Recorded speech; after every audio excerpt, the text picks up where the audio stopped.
Few are more powerful than the desire to be loved. She wanted what she saw other people have. She wanted it so bad that anybody could have came along and swept her off her feet. When they met, she felt like she had finally found her person. She was all in. When it finally takes hold, it can feel like nothing else matters. This was her first serious relationship. This was deeper than anything she had ever known. But those who are smitten can sometimes lose their grip on reality. We've all had bad moments. Some moments are worse than others. She lost her sense of perspective and did things that in the cold light of day seemed absurd. And when that happens, a bad situation can spiral into something far worse. I don't think anyone expected that this was going to turn out the way that it did. Love is not defined by how far you're willing to go to prove your love to someone. 30th, 2022, Tacoma, Washington. It's nearly daybreak in the port city located along Puget Sound, 30 miles south of Seattle. Tacoma got the nickname the City of Destiny because it was picked as the western endpoint of the Northern Pacific Railroad back in the 1800s. Tacoma's a really special community to me. I mean, it's just very vibrant in its diversity. It's a working class, gritty city. It's a very progressive community. You see all these different kind of people. It's just different cultures blending together. But the city also has its darker side. The crime rate is high, nearly 3 times the national average. 2022 was a really bad year for homicides. It was the worst on record. So I was writing about a homicide practically, every day, every other day. At 5:23 a.m., a 911 call comes into the Tacoma police dispatcher reporting a gunfight in the parking lot of an AM/PM gas station. The caller also reports that one of the 2 men engaged in the shootout has fled on foot. When police arrive on the scene, they find a black male lying on the ground near the passenger side front bumper of a black sports car. The man was unresponsive, so officers immediately began CPR to revive him at the scene. Another officer sees a man standing near the entrance to the convenience store. The man identifies himself as Christopher Butler. The officers talked to Butler, who said he is homeless and lives in his minivan. He usually parks in the neighborhood overnight, but this morning he was in his van in front of the convenience store when the shooting occurred. Butler says that he was sitting there and a black sports car arrived and parked next to his van. He had a casual conversation with the driver, a black male around the age of 40. Butler says that's the same man that's now lying in the parking lot. Paramedics with the Tacoma Fire Department arrive and take over the rescue efforts. They notice a large pool of blood around the man's body, as well as significant bleeding near his face and neck. Paramedics noticed several gunshot wounds to his legs. The situation is dire. It's clear that major arteries in his legs have been struck. And just minutes later, he's pronounced dead at the scene. Butler tells the officer that there was someone else inside the sports car, a black woman sitting in the front passenger seat. He says that at one point the woman got out of the car and ran into the store. He describes her as 5'8", maybe 5'9". She had a dark complexion with a weave in her hair. He says that when he first saw the man and woman, they were sitting in the car smoking and seemed to be talking and laughing. Butler says the car was in the gas station parking lot for nearly an hour. And during this time, the man moved the car into different spots in the lot. At one point, the man moved the car to the parking lot in the strip mall adjacent to the gas station. Butler informs the officer that around 5:20 a.m., he heard shouts from the direction of the sports car.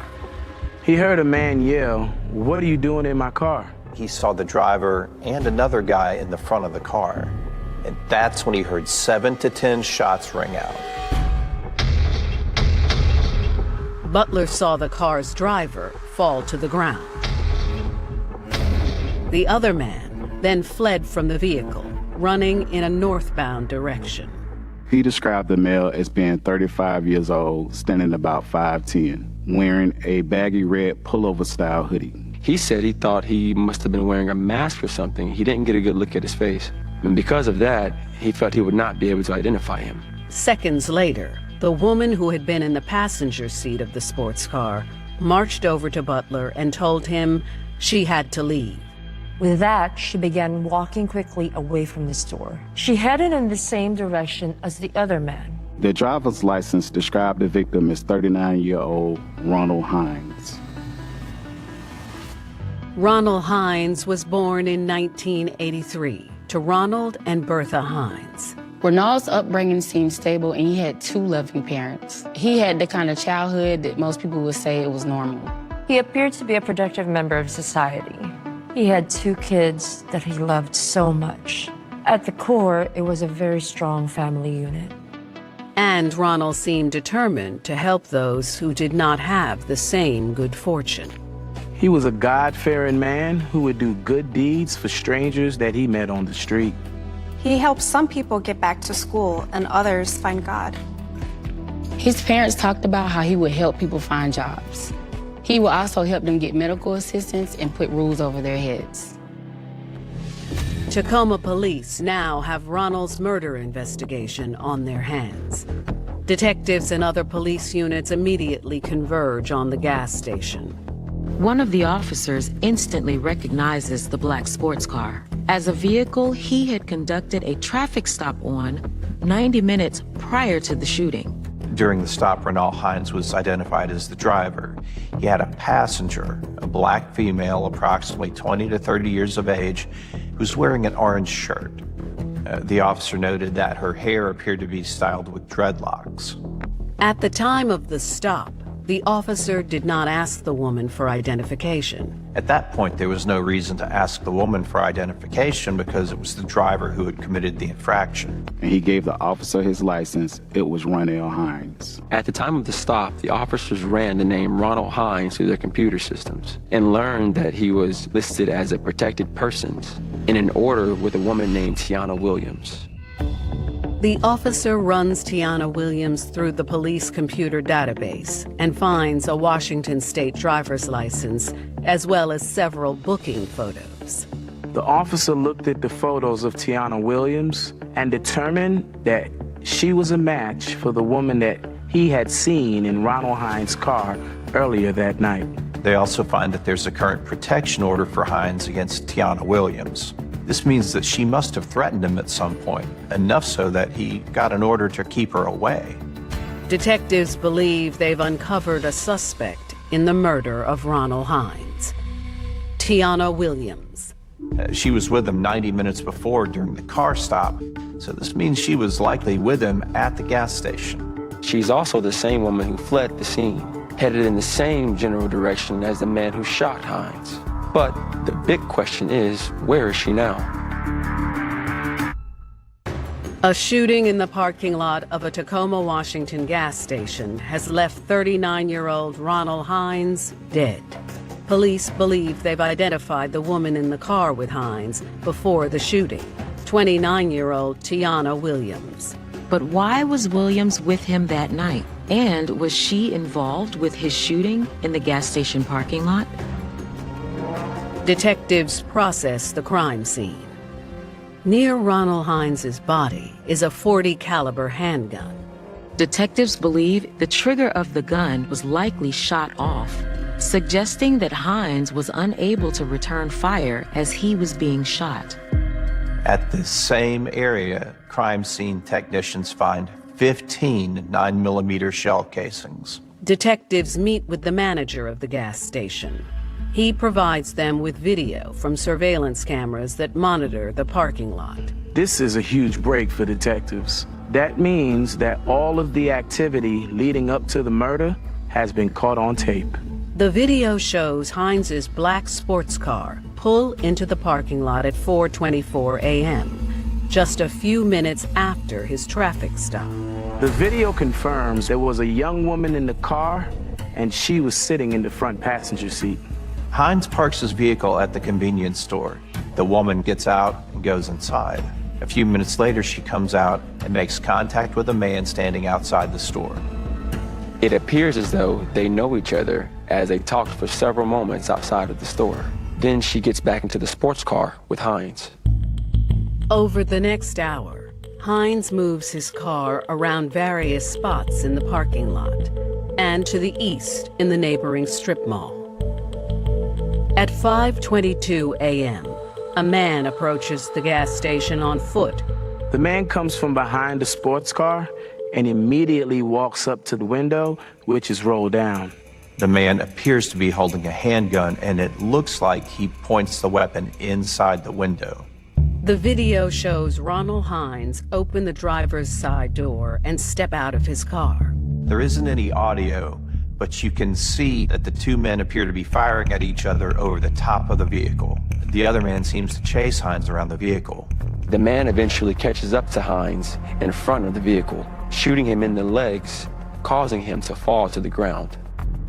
With Hines on the ground, the man walks up and shoots him in the head. Hines seemed defenseless as the man fired at his head. It looked like an execution. The surveillance video then shows a woman getting out of the sports car. As she exits, she comes eye to eye with the suspect. Detectives don't see any reaction from her, so they can't really tell if they know each other or not. She walks towards the convenience store, past the witness, Christopher Butler. The video shows the suspect then go to the car and rummage through it. It's not really clear if the man took anything out of the car. He then goes back to Ronald Hines' body lying on the ground. He digs through Hines' pants pockets and appears to take something out of his pocket, possibly a cell phone, although it's not really clear. The suspect runs away from the scene in a northerly direction. The woman is also seen headed in a northerly direction.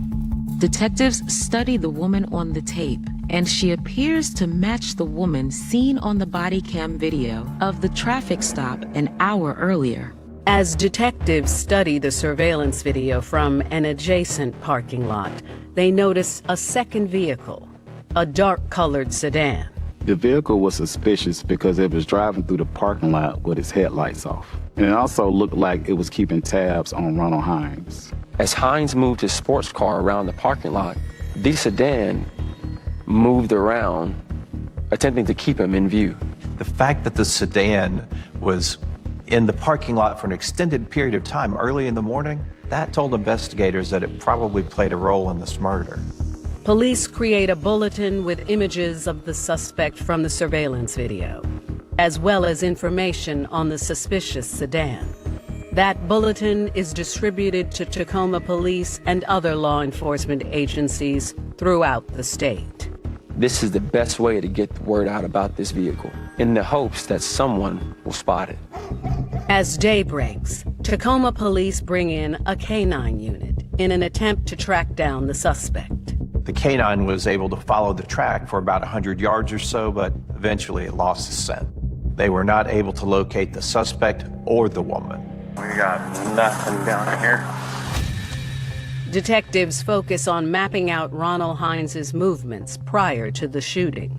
They know he was pulled over for a traffic violation about an hour before the incident. As patrol officers continue searching for the couple, detectives receive a call from a patrol officer who was reviewing footage from a motel a mile south from where Hines' car was stopped. The officer observed Hines and Williams in the motel parking lot, and then reached out to detectives on the case to pass on the information. Investigators go to the motel and learn from an employee that a party took place at the motel that night. They think that Hines and Williams may have been coming from the party when they were stopped, so detectives are eager to comb through the footage. The surveillance video from the motel shows the parking lot filled with people congregating there, talking and drinking. At approximately 3 a.m. on the video, investigators spot a woman who appears to be Tiana Williams. But Williams is not with Ronald Hines. The video shows her with another man, who appears to be the man who shot Ronald Hines in the gas station parking lot. Williams is wearing the same clothing during the traffic stop as the video from the gas station. The shooting suspect is wearing the exact same clothing, a long-sleeve red shirt and dark shorts. His face mask is pulled onto his head so it looks more like a beanie cap. But the video is a little too indistinct to notice his facial features. Ronald Hines enters the camera view about a half hour later, 3:38 a.m. The doors to his sports car are open. The woman walks over to him as they make contact, and she began talking to him. After she talks to Hines, she walks away and speaks to the shooting suspect and another male. At approximately 4:08 a.m., the woman police believe to be Tiana Williams walks back to Hines and gets into the passenger seat of his sports car. The suspect walks up to the passenger door and appears to want to talk through the window. The suspect walks across the parking lot and gets into the sedan. Another man then runs across the parking lot and also appears to get into the sedan. The sedan then pulls out of the parking lot, heading in the same direction as Ronald Hines. For detectives, the videos are like watching a silent movie. They see the various people moving around, but there's no audio. So it's hard to determine exactly what the motivations are. Still, it does link all of these people together. The only person that police believe they have identified is Tiana Williams. So detectives concentrate on contacting her. They reach out to family members, but they claimed that they are no longer in contact with Tiana and did not know where she was located. Detectives tried every conceivable method to contact Williams, but she seems to have vanished. August 10th, 2022. Almost 2 weeks into the investigation of Ronald Hines' murder, Tacoma police have hit a dead end. While the shooting itself was caught on surveillance video, police have no clue who the suspect may be. They believe that they've identified his accomplice, a 29-year-old woman named Tiana Williams. But efforts to locate her have gone nowhere. Their hope is that someone will come forward and help them to identify a sedan seen in the gas station parking lot. Then detectives catch a break. They're notified by the Pierce County Sheriff's Department that they've located a sedan that matches the description of the missing car about 7 miles southeast of the crime scene. The vehicle has been impounded and towed to Tacoma Police Headquarters to be searched. That afternoon, police receive a phone call from a 24-year-old woman named Tyshell Ellis Dorsey, who was inquiring about her sedan that had been impounded. Detectives ask Tyshell to come to police headquarters for an interview. They want to find out if she has any information about the shooting. Tyshell Ellis was born in Tacoma, Washington, to a single mother. I got pregnant with Tyshell when I was 17. I didn't do it on purpose, but I felt like because of how she was conceived, I felt like it was meant for her to be here. Tyshell knew grief at an early age. Her father died when she was just 5 years old. Still, Tyshell showed much promise as she entered school.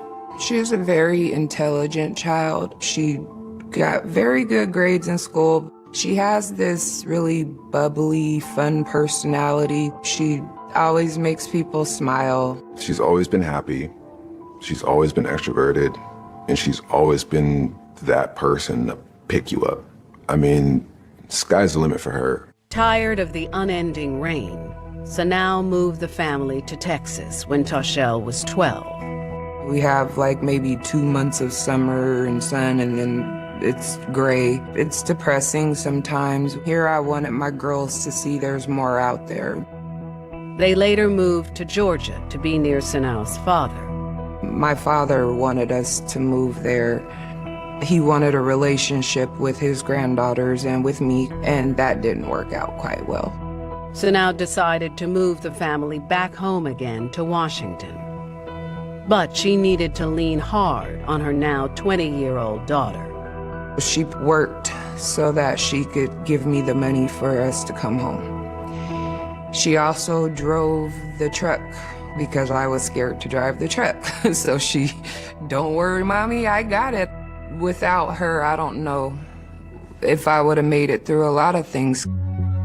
In Tacoma, Toshelle took a job at a local gas station convenience store. She would eventually cross paths with Malik Patterson, a man with a similarly difficult past. Malik was born in Tacoma, but his family moved around a lot. As a child and young teen, he enjoyed sports and was constantly outside, riding bicycles with friends or playing basketball. Malik never knew his father and found a mentor in his grandfather. In high school, he got involved in criminal activity. When Malik's grandfather died, his bad behavior escalated a lot. He met Toshelle through a mutual friend and hit her up every day on Facebook. They quickly became inseparable, going out to hookah bars or simply hanging out at Toshelle's apartment. Malik just got out of a relationship with the mother of his child and was still trying to get past that, so he wanted to keep their relationship chill. But Toshelle seems like she's all in. She'd never really been in a serious relationship before, so she wanted to be in one badly. She felt like all of her friends had kids or they were in relationships, and she kind of felt left out. And I would remind her everybody has their time, so you don't have to rush to find anybody, and find the right guy. Now Toshelle is at a police station to be questioned about her car that appears to be connected to Ronald Hines' murder. Toshelle told police that she had purchased the vehicle from someone in Pasco, Washington. The car was still registered in the other woman's name because Toshelle was still trying to save up money to transfer the ownership. Detectives asked her if she had gone to a party at a motel on July 30th, 2022. Toshelle says that she did. So they show her an aerial photograph of the parking lot, and she confirms the location of the vehicle, which coincides with the surveillance video. Toshelle said she had gone to the party to see a man named Malik Patterson, who she had been dating for approximately 1 month. Toshelle Ellis Dorsey shows Malik Patterson's Facebook profile to detectives. They took one look at Malik Patterson and immediately saw a striking resemblance to the shooting suspect. Detectives asked her about the party, and Toshelle said she was highly intoxicated that night, but remembered Malik at the party with other males. She said all the males were carrying firearms. Detectives ask her what happened to her car that night. She claims the vehicle was stolen. She said that she was in her room on the second story of the motel. Someone yelled up from the parking lot to the room and asked her where her car was located. At that time, she noticed that her keys and vehicle were missing. Toshelle looked around and realized that Malik Patterson was no longer at the party, and she began to wonder if he had taken her keys and her car. With her car gone, she began walking home. She lived quite a distance away, so she called her cousin and asked him to pick her up and take her home. Toshelle tells detectives that sometime the next day, she received an anonymous phone call. She said the caller told her that her car had been on the 8800 block of Waller Road. She got a ride from her cousin and sure enough, found her vehicle there. The problem was she didn't have the keys to her car and therefore couldn't drive it home. She asked her cousin to call a tow truck and had the vehicle towed back to her residence in Parkland. Toshelle says she later asked Malik Patterson about her car, but he denied any involvement in taking it away from the party. Detectives obviously wanted to find Malik Patterson immediately, so they asked Toshelle if she is still in touch with him. But she says he changed his phone number shortly thereafter, and he has rarely communicated with her since. Detectives then show her screenshots of the motel parking lot, which include her and the man they believed was the suspected shooter. The man was wearing a long-sleeved red shirt, dark-colored shorts, and a beanie cap. Tyshell told detectives that he looked like Malik Patterson, but she couldn't be sure because of the distance. So investigators showed her another video of the person, and she immediately identified him as the man that she had been dating, Malik Patterson. Based on the identification, police now have probable cause to arrest Malik Patterson for first-degree murder. Not only do they believe that Malik is the man who shot Ronald Hines, they also believe that he's the man that took Tyshell's sedan and drove it to the gas station. But there's something that doesn't quite add up. The surveillance video shows Malik Patterson fleeing on foot, along with Tiana Williams. How did Tyshell's sedan get to the gas station where she found it the next day, which was several miles away? The only explanation was that there was an accomplice. But who is that person, and what role did they play in the murder? Detectives in Tacoma, Washington learned from Tyshell Ellis Dorsey that the man in the motel surveillance footage was her boyfriend, Malik Patterson. Police believe Malik may have had two accomplices, Tiana Williams, the woman who was presumably with Hines at the time of the shooting, and an unknown man who drove Tyshell's stolen sedan from the crime scene. Detectives have been unable to locate Tiana Williams, and they only have a vague description of the man that was with her, so they've been unable to locate either suspect. On August 16, 2002, Tacoma police arrest Malik Patterson at his house without incident. They also take two other men, brothers of Malik Patterson, in for questioning. Police noted that both of Malik's brothers bore the same physical characteristics as the man who was the getaway driver of the sedan. It would make sense, right? If Malik is at the motel party, he could easily be there with family members, and they could easily have left the party with him. So they brought both brothers in for questioning as well. Tyrell Patterson Moore, one of the brothers, agrees to speak with investigators. He denied being involved in the murder. He said he was not at the party at the motel that night, and he did not drive the sedan to the gas station. What's interesting is when Tyrell Patterson Moore was shown surveillance videos, he identified his brother, Malik, as the one who shot Ronell Hines. The other brother, Xavier Patterson, also denied playing any role in the murder. He said he was not at the party at the motel that night.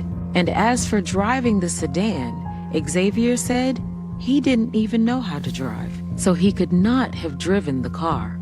Detectives eventually cleared both of Malik's brothers from any involvement in the crime.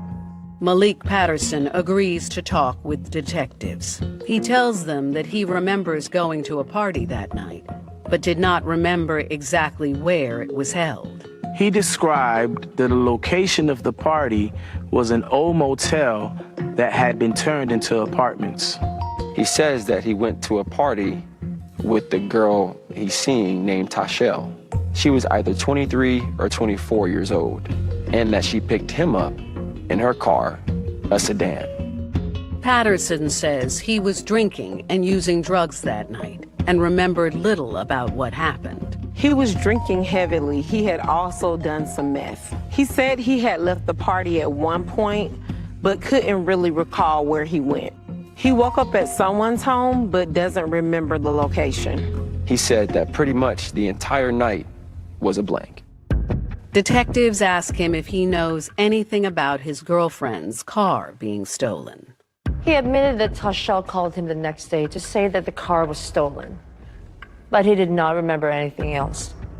Detectives also ask him if he knows anything about a shooting at a gas station. And he says he saw a story on Facebook where two people were shooting at each other, but doesn't know any more about it.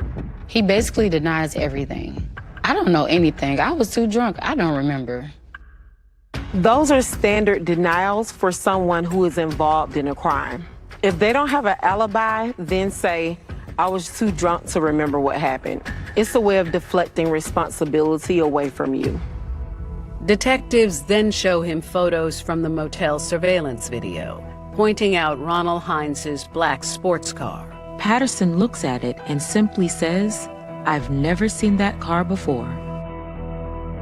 Detectives show Malik another photo that includes the woman involved in the incident. But he says he can't make out the person due to the poor quality of the photo. When they show him a second screenshot of the woman, Patterson identifies her as his girlfriend, Tashelle Ellis. Detectives are dumbfounded. They ask him if he's sure, and he says yes, that he was with her the night of the incident. They continue to press him, trying to get him to admit to the shooting. But he continues to claim that he doesn't know anything about it. Finally, he asks to call his mother, who he says was in touch with his lawyer. Once he does that, the interview is over. Police transport Malik Patterson to the jail, where he is booked on charges of first-degree murder.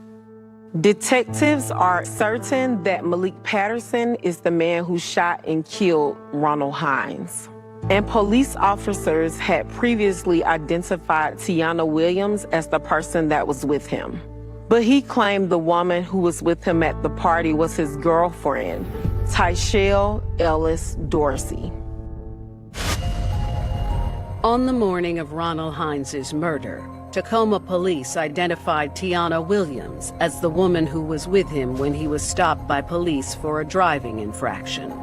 But Malik Patterson, the man police believe shot Hines, now says the woman wasn't Tiana. It was his girlfriend, Tashelle Ellis Dorsey. This is a key point. Hines had a restraining order against Tiana Williams. So investigators believe that this was likely the motivation for his murder, and she had been the passenger. But if it was Tashelle, then there must have been another reason for the shooting. Faced with this contradiction, detectives re-examine the evidence in the case. The first thing they did was review the surveillance footage from inside of the convenience store, because the woman with Hines had walked around the convenience store and purchased a beverage. The footage captured several distinctive features on the woman, including multiple tattoos on her arm, including her shoulder, chest area. She was also wearing what appeared to be a weave and long false eyelashes. When detectives interviewed Tashelle Ellis Dorsey on August 10th, she wore a long-sleeve jacket and cap. Her clothing and hat concealed any tattoos on her arms, as well as her hairstyle. They looked at the photos on Tashelle's Facebook profile and saw that she had the same tattoos on her arm as the woman in the convenience store.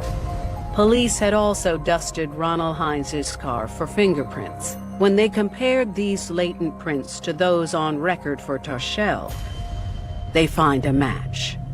On the frame behind the right passenger door, they find the right palm print of Tashelle Ellis Dorsey. This proves that she was with Ronald Hines that night. They now know that she lied to them in the first interview. So they go pick her up and they bring her in to talk again. Tashelle is cooperative and agrees to talk to detectives. She admits driving Malik Patterson to the motel party on the night of the shooting. She tells them that a friend of Malik, whom she knew only as Ali, told her a man at the party with a black sports car was showing off an expensive gun. Ali tells her that the gun is really unique and it's worth up to $1,000. So he suggests that she cozy up to the man so that he and Malik can steal the gun from him. That man is Ronald Hines. Tashelle tells detectives that she originally said no and then agreed to the plan. She was eager to be loved and accepted, so she went along with it. Tashelle says she asked Hines if he would give her a ride. He agreed. They left the motel party and got pulled over for a traffic violation. So Tyshell was the woman that police officers saw. Tyshell asked Hines to stop at the gas station so that she could get something to drink. She was texting Malik the entire time, telling them where they were. Malik and Ali were driving in Tyshell's sedan. Tyshell tells detectives she kept Hines at the gas station, waiting for Malik and Ali to come and rob him. Hines wanted to take her to a party and became suspicious about her delays. She says she kept him at the location by claiming she needs to sober up a bit. She didn't understand why it was taking Malik and Ali so long to make their move. Finally, after nearly an hour, Malik approaches Hines's car. So Malik says, "This is a robbery. Give me all your..." Ronald gets out, pulls his own gun to defend himself. Tyshell said that she put her head down and then heard a bunch of gunshots. After the shooting stopped, she got out of the car and ran. She soon caught up with Malik. She believed Ali had been in her sedan and drove off, leaving them behind. She says Malik tried calling Ali, but he didn't answer his phone. They walked around for a while, trying to gather themselves. Ali eventually found them, although he was now driving another vehicle. He told Tyshell that he had ditched her car because he was afraid it would be connected to the crime. He told her where her car was located, but he said that he had thrown her keys onto the freeway. The next day, she found her car where he said he had abandoned it. But since she didn't have the keys, she had it towed back to her house. Police arrest Tyshell and book her on second-degree murder charges for helping set up the robbery of Ronald Hines that led to his murder. Prosecutors aren't really sure that the charges against her will really stick. Tyshell claims that Malik's friend Ali was the mastermind of the plot, so police need to find him. Tyshell Ellis Dorsey has admitted to police that she lied in her initial interview and that she was asked by her boyfriend, Malik Patterson, to participate in the robbery of Ronald Hines. But she also claims that it was Malik's friend, a man she knew only as Ali, who actually concocted the plan. If Tyshell's story is true, then this makes this man Ali just as culpable in the murder. So police want to track him down. The problem is that Tyshell has no way to contact Ali. She didn't know his phone number, and she only knew him through Malik and had met him for the first time at the motel party. Tyshell describes Ali as a black male with a slender build. She believes he was around 24 years old. Detectives knew there was some corroboration for Ali's existence. Surveillance videos show a man fitting that description at the motel party. And they knew someone drove Tyshell's sedan from the gas station after the shooting. Tyshell's actions after the shooting suggest that someone took her car and abandoned it, discarding the keys. The fact that she had to have her car towed back home the next day solidifies all of this. But Malik Patterson, when questioned by detectives, made no mention of a friend at the motel party. Not mentioning Ali could have just been a reluctance on the part of Malik to get his friend involved in the investigation. So at this point, detectives think that Tyshell might be trying to minimize Malik's involvement in all of this. And so if she can try to take some of the blame off of him by creating this mastermind, then maybe things will go a little better for him. Tyshell didn't want to lose Malik. She wanted to be loved. She wanted to hold on to this relationship. So it made sense to point the finger at someone else. Police and investigators were never able to determine if Ali was the one who suggested robbing Hines, or if he was simply the getaway driver. And since they couldn't locate him, they decided to move forward with the case against Tashelle and Malik. Prosecutors convinced Tashelle Ellis Dorsey and Malik Patterson to forego a trial and take a plea deal. On August 9, 2024, they each plead guilty to one count of second-degree murder. At the sentencing hearing, Tashelle expresses regret to the family of Ronald Hines. I think she, felt a lot of guilt over it. She talked about, the grief that she's faced in her own life, how she had lost her father at a young age. She was just, very remorseful over the fact that she had contributed to anything that could give a family the kind of, trauma that she had felt in her own life from losing her father. I believe her greatest nightmare happened in front of her eyes, of depriving children of their father. And it's something she's going to regret for the rest of her life and something she's going to think about for the rest of her life. Tashelle, who had no prior criminal record, is sentenced to 10 years in prison. At Malik Patterson's sentencing hearing, he blames the robbery of Ronald Hines on his friend, Ali, who had fled the state. He took responsibility for his role in the shooting, but plainly stated it was not his idea. And he also apologized to the family of Ronald Hines.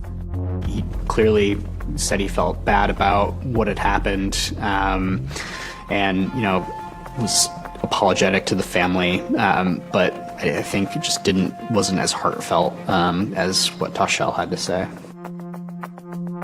Malik Patterson is sentenced to 18 years for his role in the murder. Some believe he should have paid a higher price. You pulled the trigger. You set it up. We watched you on camera shoot that man in the back of his head. No, 18 years isn't enough. I don't believe in the death penalty. I do believe in sitting in a cell and being forced to think about your actions and how you affected those people. 18 years is not enough for what he did. Malik Patterson blames his actions that night on a spiral that began with the death of his grandfather, who he called his best friend just a few weeks earlier. He also said he had just lost a close friend of his who had just committed suicide.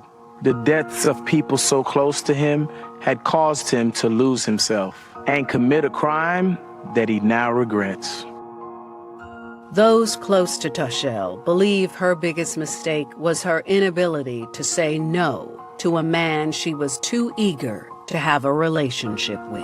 I think she just really wanted to be loved, and not that her family didn't love her, but, she wanted that, I want to go on social media and show my man, and, I think she was just missing that, and she wanted it so bad that she just, anybody could have came along and swept her off her feet. She said, I just wanted to be accepted. I felt like I was out of place. I just wanted somebody to accept me for that. So I said, yes. And I said, I get that. But when things are going towards robberies, when things are going towards clearly illegal things, you cannot do that. You have to think for yourself. The winter wind in Chicago does not simply blow. It sweeps off Lake Michigan like a frozen blade, howling through the grid of concrete towers, rattling the iron elevated train tracks, and burying the city's darkest history under sheets of unyielding, dirty ice. In December of 1991, beneath the chaotic, smog-choked rush of a metropolis locked in political warfare and economic transition, an absolute horror was buried so deeply into the urban landscape that everyone assumed the concrete had sealed it away forever. It began not with a public shooting or a visible street execution, but with an eerie, total vanishing that sent a violent tremor straight through the highest corridors of Cook County power. A black luxury sedan, Its engine left idling helplessly under the flickering sodium lights of a vacant industrial lot near the Calumet River, sat covered in a fine layer of soot. The driver's side door was left wide open, swinging weakly against the freezing gale. On the passenger's seat lay a leather briefcase, a half-eaten sandwich, and a cellular phone that continuously beeped with unanswered alerts. But 26-year-old investigative journalist Diana Vance was completely gone. She was a rising star in the city's media landscape, a relentless investigator whose front-page exposes were systematically unearthing the multi-million-dollar corruption schemes connecting City Hall to the local construction cartels. She was not a runaway. She was a woman of fanatical structure, a professional who never missed a broadcast deadline, checked her sources twice, and never left her apartment door unbolted. When her editor flagged her absence 12 hours later, the Chicago Police Department didn't just find an abandoned vehicle, they stepped into a structural vacuum. There was no blood, no signs of a physical struggle, no shattered glass, and no frantic ransom notes left behind on her answering machine. It was a phantom abduction, a crime so perfectly, surgically executed that the Homicide Bureau stood entirely paralyzed before the void for 35 agonizing years. The headlines slammed onto the front pages of the Chicago Tribune and the Sun-Times with a blunt violence that mirrored the city's rough reputation. The Calumet River vanishing, Homicide Bureau mystified, the missing voice of truth. Every political operative, every construction tycoon, and every backroom power broker became a target of burning, whispered suspicion, causing the city's ruling elite to lock their private office doors, scrub their financial ledgers, and eye their closest allies with a corrosive, mutual distrust. The golden hours of the initial search sequence bled into frantic weeks, then into desperate, stagnant months, and eventually into the slow, agonizing crawl of a case turning completely cold. The files were bound in thick cardboard bindings, stamped with the tragic, definitive ink of a cold case, and carried down to the damp, fluorescent-lit basement archives of the Central Police Headquarters on Michigan Avenue, left to collect the fine, invasive dust of a changing century. 35 years of absolute, suffocating silence. 35 years of a father dying with his eyes fixed on an empty telephone, of a newsroom legacy fractured by unanswered questions, and of veteran detectives retiring with the burning sting of an unpunished evil weighing heavily on their souls. The world moved on, radically transformed by glass architectural marvels, fiber-optic algorithms, and the fast-paced rush of the digitized era. The industrial lots along the river were redeveloped into high-end luxury condominiums. Diana's contemporary generation faded into old age, and the name Diana Vance became a tragic piece of local news folklore, a cautionary tale whispered by young reporters in old press bars about the lethal cost of asking the wrong questions in the Windy City. But secrets buried beneath the foundation of institutional power have a violent, explosive way of demanding light when the systems that protected them begin to fracture from within. The turning point did not come from an accidental jailhouse informant or a sudden discovery in a shallow grave. It came from a microscopic piece of digital data unearthed during a federal forensic audit of a defunct union pension fund in 2026. A hidden ledger, encrypted within an ancient mainframe server that had sat untouched since the early 90s, revealed a sequence of untraceable cash payments routed through offshore accounts to a private security firm. The digital trail did not just shock the community, it shattered Chicago's modern political history, linking a high-profile, sitting state senator, a man celebrated as a progressive icon, a pillar of civic philanthropy whose legislation defined modern city development, directly to the logistics of that 1991 disappearance. The realization tore through the city like a kinetic blast, revealing that the monster had never been a street-level phantom passing through the night, but had built his entire political dynasty on top of a silent execution, breathing the crisp Chicago air as a free and worshipped leader, while his victim remained a forgotten ghost in the dark. To understand the crushing magnitude of the digital breakthrough that unsealed this nightmare in 2026, the mind must peel back 35 years of architectural and cultural evolution, descending directly into the grit, grease, and industrial smog of Chicago in December 1991. The city during this era was a hyperpolarized battleground of old-world political machines and a new wave of aggressive, white-collar corporate redevelopment. Vast swaths of the Old South Side and the industrial riverfronts were being systematically cleared, their rusted iron yards and derelict brick factories flattened to make way for multi-million-dollar commercial plazas. It was a gold rush for developers, but beneath the glossy architectural blueprints lay a subterranean layer of institutional rot. Union pension funds were being utilized as private checking accounts by political operatives, municipal construction contracts were being rigged in backroom steakhouses, and anyone who attempted to interfere with the flow of this dark capital was playing a lethal game with the true rulers of Cook County. Diana Vance understood the dangers of the city better than most. At 26, she possessed an old-school journalistic methodology that relied on shoe leather tracking, physical ledgers, and cultivation of deep-cover whistleblowers within the municipal bureaucracy. She did not write gossip column pieces or lifestyle profiles. She was a core investigative reporter for the Chicago Sun-Times, a woman whose typewriter ribbon was treated as a weapon by the corrupt actors she tracked. For 6 months prior to her disappearance, Diana had been quietly assembling an expansive, multi-tiered file on the Calumet River Redevelopment Initiative, a massive, state-subsidized infrastructure project designed to transform hundreds of acres of marshy industrial land into a premier commercial shipping hub.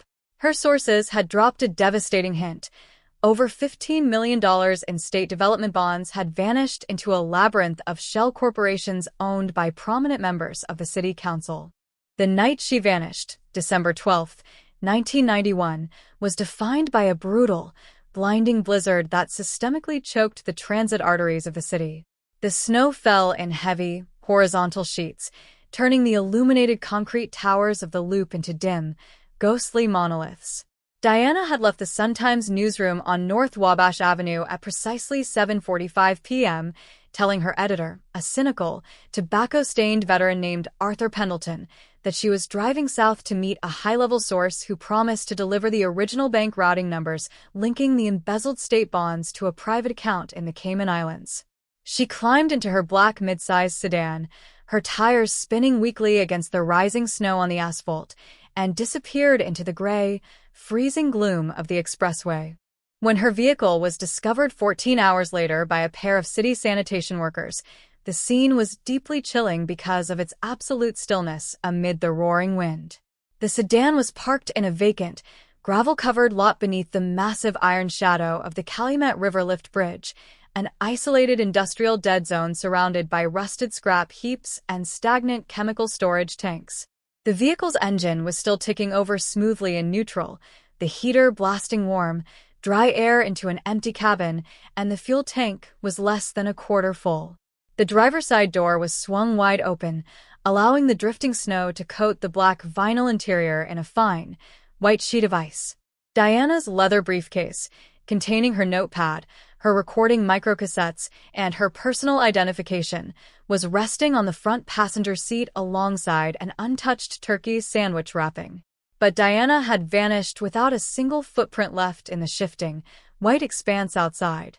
The initial forensic investigation, led by Central Homicide Detective Ray Fletcher, was a primitive exercise paralyzed by the extreme weather conditions and the technical limitations of the early 90s. The horizontal snow and the sub-zero temperatures had completely obliterated any trace tire tracks, boot prints, or foreign biological material that the perpetrator might have left behind on the gravel or the vehicle's exterior panels. The crime scene technicians dusted the interior of the sedan for latent fingerprints using traditional black carbon powders, but the high humidity from the blast heater combined with the freezing air had caused the moisture to crystallize over the surfaces, smudging any usable ridge details. They lifted dozens of partial prints, but when processed through the manual card catalog archives of the Cook County Sheriff's Department, every single print belonged to Diana herself or her colleagues who had ridden in the car days prior. The behavioral profile of the victim completely rejected the narrative of a voluntary flight or a sudden, desperate suicide. Diana was a woman of fierce professional pride, fiercely dedicated to her family, and she was less than 48 hours away from publishing an expose that would have redefined her entire career.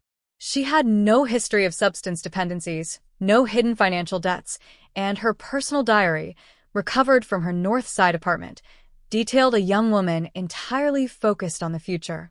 Detective Fletcher was forced to a dark, unyielding conclusion. Diana Vance had been lured to that isolated industrial lot by someone she considered an unassailable source, someone whose identity was so powerful that she didn't hesitate to step out of her vehicle into the freezing dark to receive the final pieces of her evidence puzzle. The investigation quickly became a political minefield that threatened to ignite the city's ruling infrastructure. Detective Fletcher and his team spent weeks cross-examining every member of the Calumet Development Task Force, searching through real estate registries, municipal bond allocations, and union labor rosters. The pressure from the Vance family and the media unions was overwhelming. The Sun-Times ran a continuous, front-page ticker tracking the number of days since their reporter had vanished, offering a $250,000 reward for any information that could break the silence. But every lead evaporated into the freezing air of the city. Witnesses within City Hall suddenly experienced profound memory failures. Documents concerning the escrow accounts were declared missing due to a timely water pipe burst in the municipal archives, and the line of questioning began to encounter a wall of absolute, institutional resistance. Among the individuals interviewed during those first frantic weeks of the search sequence was a 34-year-old rising star in the city's progressive political faction named Richard Sterling. Sterling was a charismatic, silver-tongued corporate attorney who had recently been appointed as the executive chairman of the Calumet Redevelopment Initiative. He was the golden child of the city's civic organizations, a man who gave passionate speeches about urban renewal, funded youth community centers on the West Side, and lived in a historic mansion in Hyde Park. When interviewed by Detective Fletcher inside his walnut-paneled office on LaSalle Street, Sterling was the absolute picture of a devastated public servant, his hands trembling slightly as he adjusted his wire-rimmed glasses, his voice carrying a deep, resonant sorrow. Diana Vance was a brilliant journalist, detective, Sterling had whispered, leaning forward over his mahogany desk, his expression a masterpiece of concerned empathy. She was tough, she was fair, and her questions forced our task force to maintain absolute transparency. We were working together to ensure that this project benefited the working-class families of Chicago, not the backroom developers. If someone has taken her to stop her reporting, they have committed an act of war against this city's democracy. I will instruct my legal staff to give you unrestricted access to our meeting minutes and correspondence files. His alibi for that Thursday night was considered rock solid by the primitive standards of 1991. He claimed he had been attending a private fundraising dinner for an orphanage at the Drake Hotel until 9 p.m., after which his personal chauffeur had driven him directly to his Hyde Park estate, where he spent the remainder of the night reviewing legislative drafts with two senior political consultants. The consultants verified his timeline under oath. The hotel logs showed his corporate vehicle clearing the valet station at 9:12 p.m., and in an era before automated license plate readers, cell tower pings, and dashboard cameras, there was no digital grid to challenge the validity of his movements. He was a highly respected, untouchable member of the civic elite, a man whose political trajectory was pointing straight toward the state capitol. He was filed away as a high-level cooperative witness, his name clean, his reputation unblemished, while the investigation began its slow, agonizing descent into a total, stagnant freeze. As the months bled into years, the frantic energy of the search sequence began to curdle into an administrative paralysis. The Calumet River was dredged twice by police dive teams, their heavy iron hooks pulling up rusty machinery, stolen vehicles, and industrial debris from the muddy bottom, but the water refused to surrender a single scrap of Diana's clothing or her remains.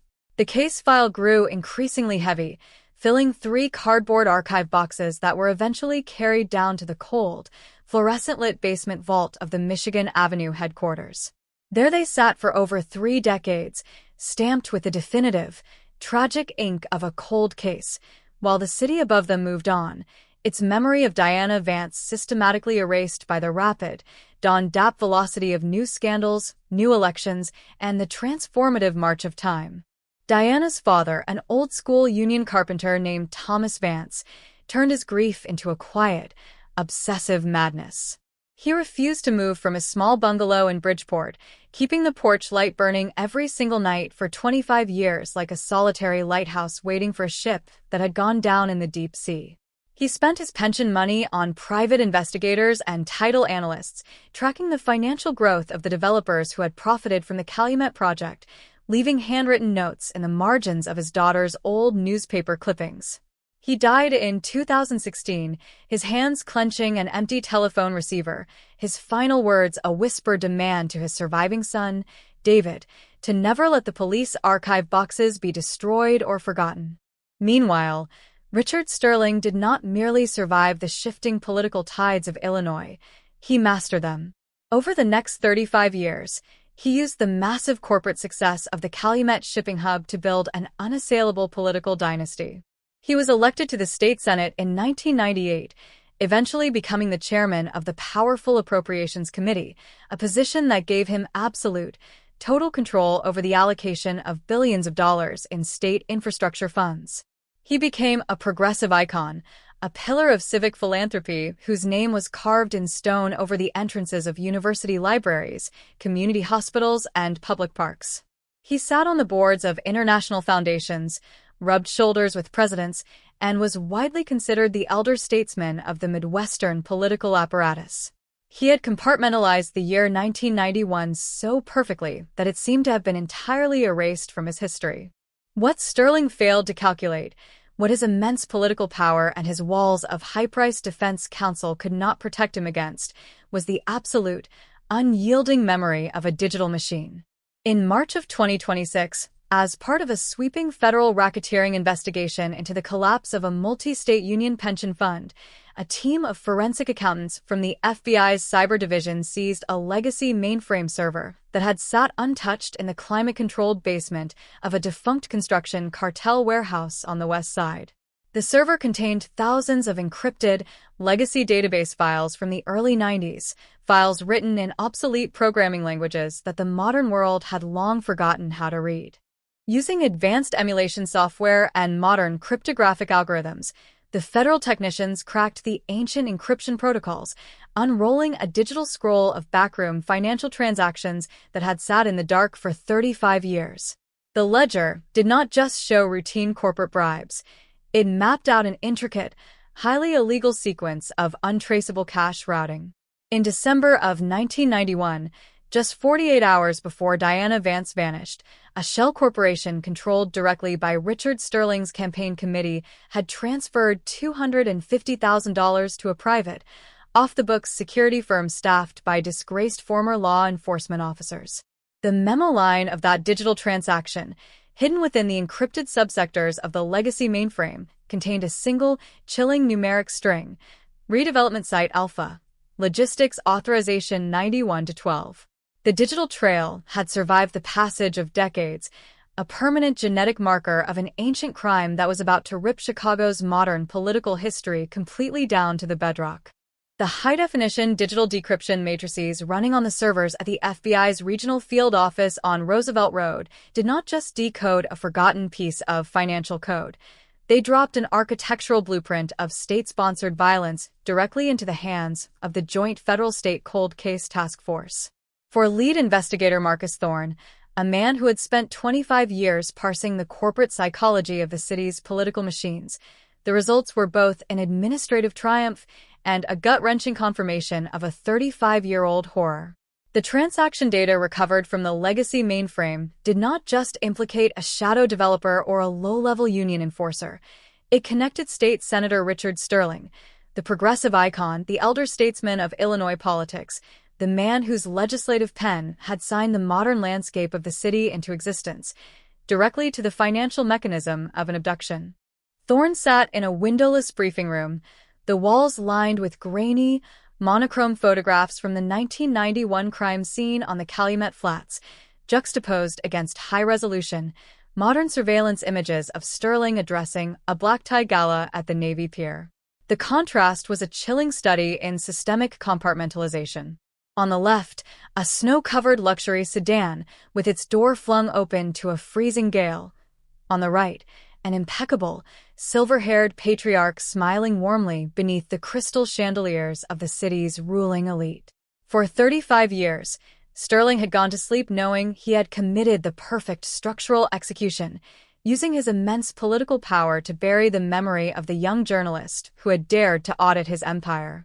He had built a dynasty of civic virtue on top of an execution ground, entirely oblivious to the fact that the digital matrix was quietly waiting to betray him. The routing sequence is absolute, Marcus, stated Special Agent Elena Cruz of the FBI's Cybercrimes Division, sliding a laminated data flow chart across the table. We traced the origin point to a blind accounts payable ledger inside the Sterling and Associates Charitable Trust dated December 10, 1991. The cash, $250,000, was moved through an offshore transit bank in Panama before being converted into 10 separate cashier's checks. Those checks were hand-delivered to Apex Security Solutions, a shadow corporate entity operated by two disgraced former Chicago police operatives who specialized in industrial logistics for the construction cartels in the late 80s. The timing isn't just a coincidence. The final payment cleared the registry at 2:15 p.m. on December 12th, exactly 5 hours before Diana Vance climbed into her car and drove south into the blizzard. And the memo line?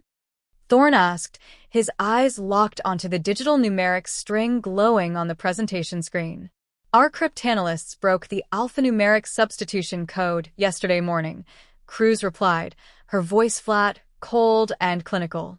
Redevelopment Site Alpha was the internal corporate designation for the old mid-century blast furnace complex located at the mouth of the Calumet River, the precise parcel of land that Richard Sterling's Development Corporation purchased from the state for $1 in January of 1992, just 3 weeks after Diana vanished. Logistics authorization was the internal administrative code for a permanent asset removal. He didn't just order a hit, Marcus. He ran it through his corporate expense registry like a routine construction cost. He treated the execution of an investigative reporter as a common zoning expense. But a financial transaction from 1991, no matter how politically devastating or mathematically unassailable, is an indirect link when presented before a federal magistrate. In a courtroom dominated by high-priced defense specialists, a legal team could easily argue that the funds were intended for legitimate private security services or that the shell company was manipulated by a subordinate without Sterling's personal knowledge or direct authorization. To secure a capital murder indictment that would survive an aggressive, multi-tiered suppression attack, Thorne needed a direct, physical tie connecting Sterling to the execution ground itself. They needed her body, they needed the weapon, or they needed the biological remnants of the crime, and they had to find it inside an urban landscape that had been redeveloped, paved over, and rebuilt through 3 decades of rapid civic expansion. The logistical deployment of a specialized forensic archaeological recovery team into the industrialized corridors of the South Side required an operation of absolute tactical secrecy.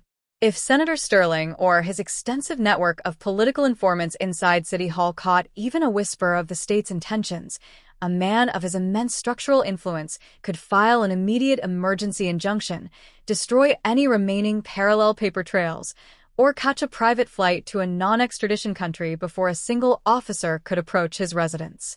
Thorne chose to bypass the local district precincts entirely, utilizing a specialized federal warrant executed under the authority of the Racketeer-Influenced and Corrupt Organizations Act, allowing the task force to seize the target property under a federal security lockdown without prior notification to municipal authorities. At 4:30 a.m. on Tuesday, June 23, 2026, a convoy of 6 unmarked, heavy-duty utility trucks and a mobile command trailer slipped out of the federal garage on Roosevelt Road. The morning air was thick with a damp, oppressive fog that hung low over the Dan Ryan Expressway, turning the glowing crimson tail lights of the early commuter traffic into dim, bleeding streaks of light against the gray sky. The team did not wear traditional police uniforms or utilize marked emergency vehicles.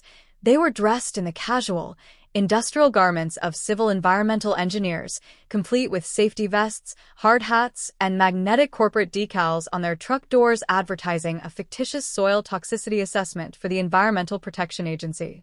Their destination was the old redevelopment site Alpha, now home to a sprawling, multi-million-dollar automated shipping and container logistics terminal operated by a subsidiary of Cross Holdings on the banks of the Calumet River. The old mid-century blast furnaces and brick casting houses of the 1991 landscape were entirely gone, replaced by a vast, monolithic plain of reinforced asphalt, high-intensity security lighting arrays, and towering robotic cranes that shifted international cargo containers from ships to rail lines 24 hours a day. It was a concrete fortress designed to withstand the heavy friction of global commerce, but beneath that 3-foot-thick layer of engineered stone lay the original soil of the old industrial dead zone. Thorne stepped out of the command truck, the cold river wind cutting through his heavy jacket, his eyes scanning the massive expanse of the terminal. Beside him stood Dr. Karen Vance, the senior forensic anthropologist who had spent her career reading the silent geometry of hidden graves. She carried a portable ground-penetrating radar, GPR, console, an advanced digital sensor array capable of emitting high-frequency electromagnetic pulses through concrete and asphalt to map subterranean anomalies with a structural deviation margin of less than half an inch. The 1991 blueprints show that the main casting house sat right here, Marcus, Dr. Vance said, pointing her digital tablet toward a massive, automated crane track that ran parallel to the river dock. Beneath this modern asphalt sits the concrete foundation of the old furnace pits. If the Apex security team brought her here during the blizzard, they wouldn't have dug a shallow grave in the frozen prairie dirt outside. It would have been too difficult, too visible. They would have utilized the existing structural layout of the industrial plant, specifically the open, subterranean maintenance tunnels or the deep, unlined basement vaults beneath the heavy machinery that were scheduled to be sealed with structural concrete fill just weeks later. The forensic team moved into position, establishing a hard, enclosed perimeter inside a temporary plastic weather dome that concealed their equipment from the eyes of the port workers and passing river traffic. For 6 hours, the operation was an exercise in absolute, scientific monotony. Dr. Vance walked in slow, synchronized grid lines across the asphalt, pushing the GPR antenna array across the polished stone surface like a lawnmower, her eyes fixed on a monitor that displayed a real-time, digital waterfall scan of the strata beneath their boots. The screen showed an infinite, flat cross-section of modern gravel, crushed limestone, and reinforcing steel rebar, a silent desert of modern construction that refused to show a single crack. Then, at 11:14 a.m., as the mechanical hum of the nearby container cranes peak-shifted into a loud roar, the GPR monitor emitted a sharp, high-pitched electronic tone that brought the entire team to an instant halt. "We have an anomaly, Marcus," Dr. Vance whispered, her fingers flying across the console to isolate the signal reflections. She highlighted a distinct, localized pocket of disrupted density located exactly 6 feet beneath the modern asphalt crust, positioned just inside the perimeter wall of the historical 1991 furnace foundation. It's a structural void within the old concrete fill layer. The signal returns show a vertical shaft, an old industrial drainage cistern that was skipped during the general demolition phase of '92. The asphalt above it is solid, but the space inside that cistern contains a highly anomalous mass showing a high-density core reflection that matches the structural signature of compressed leather, synthetic fibers, and a metallic composition. It's an intentional encapsulation. "Bring in the diamond core drills," Thorne commanded, a wave of cold, burning adrenaline washing over him as he reached for his communication microphone. "Quietly, no jackhammers." We cut a clean, 12-inch circular course straight down through the asphalt to clear a path for the fiber-optic search cameras. Let's see what Richard's Sterling buried beneath the stock. The extraction technicians moved with fluid, clinical speed, positioning a heavy, water-cooled rotary core drill over the anomaly coordinates. The machine whined with a high-pitched, metallic screech as its diamond-tipped blade bit into the reinforced concrete, throwing up a fine spray of gray slurry that smelled of crushed limestone and old water. For 20 minutes, the drill descended through the layers of time, cutting through the modern 2012 asphalt, the 1992 infrastructure gravel, until the technicians suddenly felt the pressure release with a soft, hollow thud. The bit had breached the ceiling of the forgotten cistern. Thorne stepped forward, holding a flexible, high-definition digital inspection camera equipped with a high-intensity ultraviolet light ring. He lowered the long, black cable down through the core hole, his eyes fixed on a high-resolution portable monitor that sat on the folding table behind him. The camera descended through the dark shaft, passing through 6 feet of empty air before its lenses finally stabilized over the floor of the subterranean chamber. The air inside the cistern was stagnant, dry, and entirely devoid of atmospheric circulation, a preservation vault that had been hermetically sealed from the outside world for 35 years. As Thorne adjusted the focus adjustment on the camera console, the ultraviolet light illuminated the interior space, casting a long, violet wash across a sight that caused Detective Miller to let out a low, shuddering breath, his hand clenching the edge of the table until his knuckles turned a bloodless white.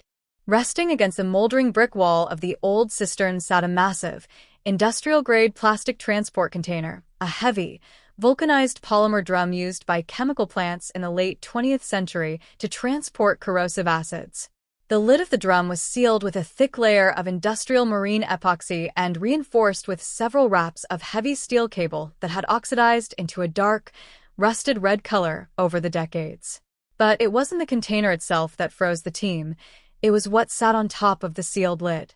Placed dead center on the polymer surface, like a deliberate signature left by an executioner who believed he would never be held to account, sat a vintage, 1991 manual press badge, its plastic laminate yellowed and cracked by the passage of time, but the bold, black lettering still completely legible under the ultraviolet light.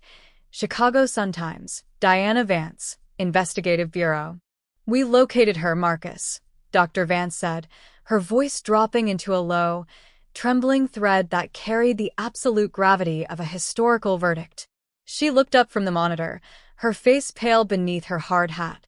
"The packaging is completely uncompromised. The polymer drum has protected the contents from the environmental humidity and the river water for 35 years. It's a pristine forensic capsule. Everything he tried to hide is sitting inside that cylinder, right beneath our feet." "Mobilize the heavy lift team," Thorne ordered, his voice dropping into a hard, quiet whisper that carried the absolute finality of the state's power. He turned to Miller, his eyes burning with a fierce, uncompromised intensity. "Contact the federal district attorney and tell them to file the electronic capital indictment immediately. Secure the arrest warrant for Richard Sterling. We take him today, in his office at the state capitol, while he's surrounded by his staff and his cameras. Let's show this city that its king is out of options." As the plumbing trucks and the heavy winches began to position themselves over the core hole to lift the heavy polymer drum out of the dark, State Senator Richard Sterling was sitting at his walnut desk in Springfield, adjusting his tailored silk tie as his press secretary prepared the room for a live television interview regarding his new urban infrastructure bill. He had no inkling that the microscopic remnants of his 1991 campaign checkbook were currently being paired with a physical drum pulled out from beneath a shipping dock, about to rip his entire political dynasty down to the bedrock. The biological and digital clock had officially reached its final countdown, and the illusion of his absolute safety was about to shatter into a million jagged pieces. The midday sun over the Illinois state capitol in Springfield did not radiate warmth.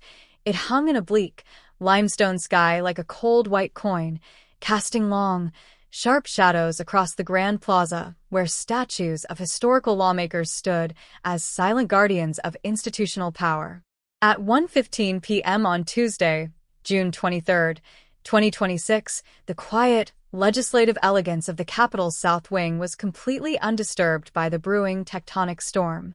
Lobbyists in bespoke wool suits paced the marble rotunda, their voices echoing in soft, confidential murmurs against the soaring stained-glass dome, while staffers carried thick bundles of legislative dockets between the walnut-paneled hearing rooms. Inside Executive Suite 402, State Senator Richard Sterling was the absolute picture of unassailable political majesty. He sat behind a massive, antique mahogany desk, adjusting his tailored silk tie, his silver hair perfectly catching the soft, recessed lighting as his press secretary gave a final countdown signal to a live television crew from Chicago.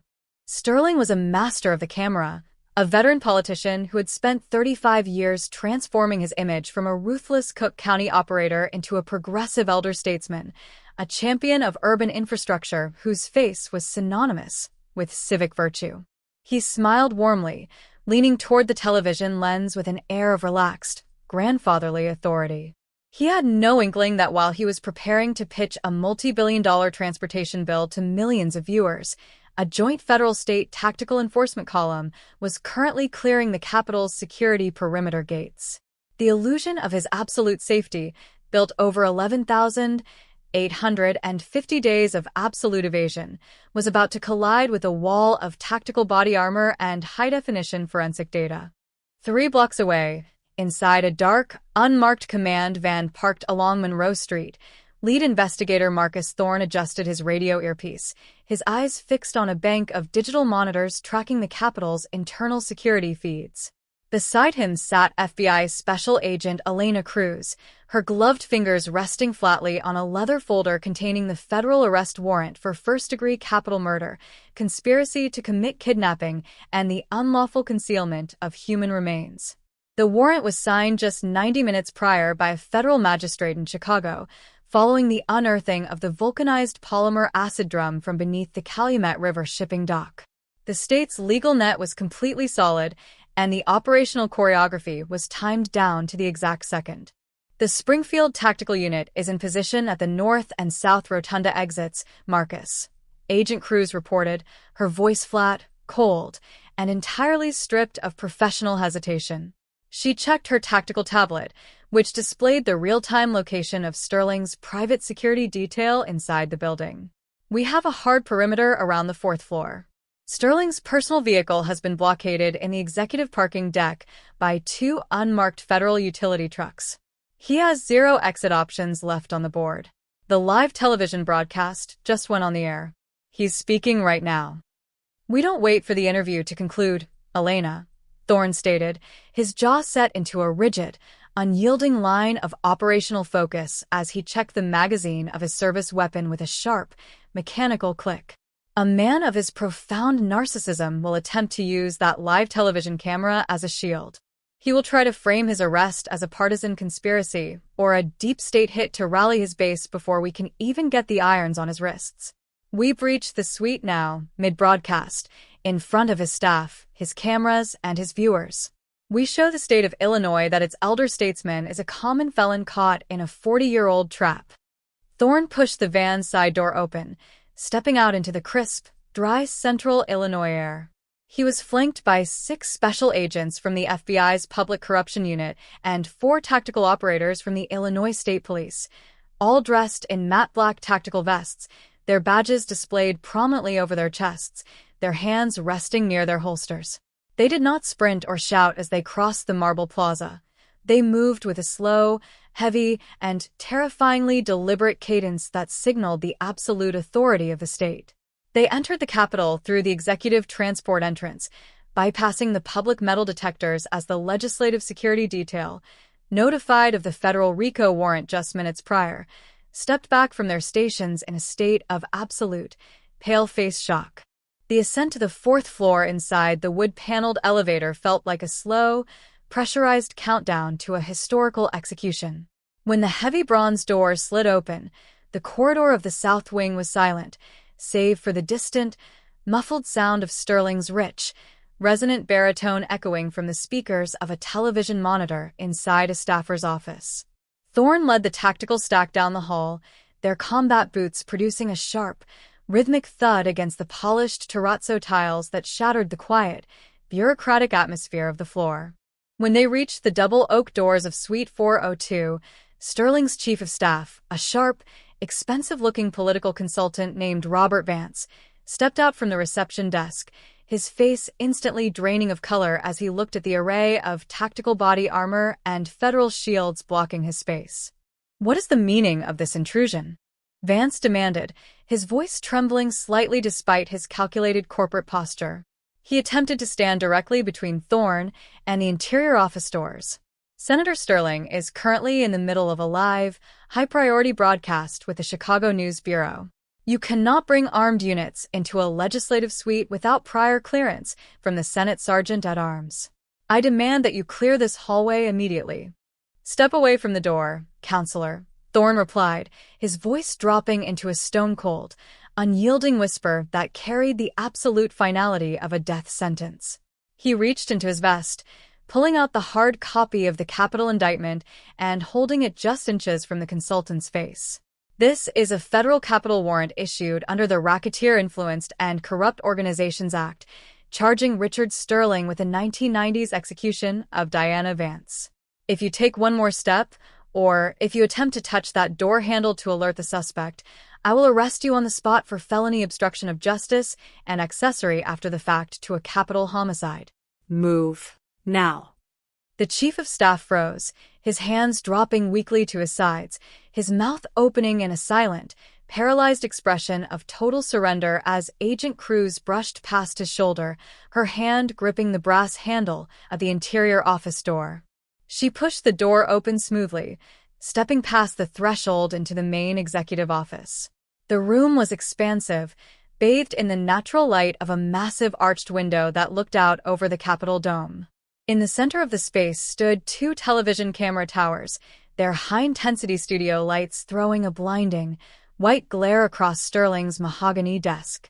The reporter, a well-known political anchor from Chicago, was in the middle of asking a question about infrastructure bonds when the tactical stack flooded into the room, their black boots fanning out across the thick Persian carpet to form a hard perimeter around the desk. "Hey, what the hell is this? Cut the feed. Cut the feed," the television director shouted from behind the monitor console, his voice cracking with a sudden, chaotic panic as the cameramen instinctively swung their lenses away from the senator to capture the tactical intrusion.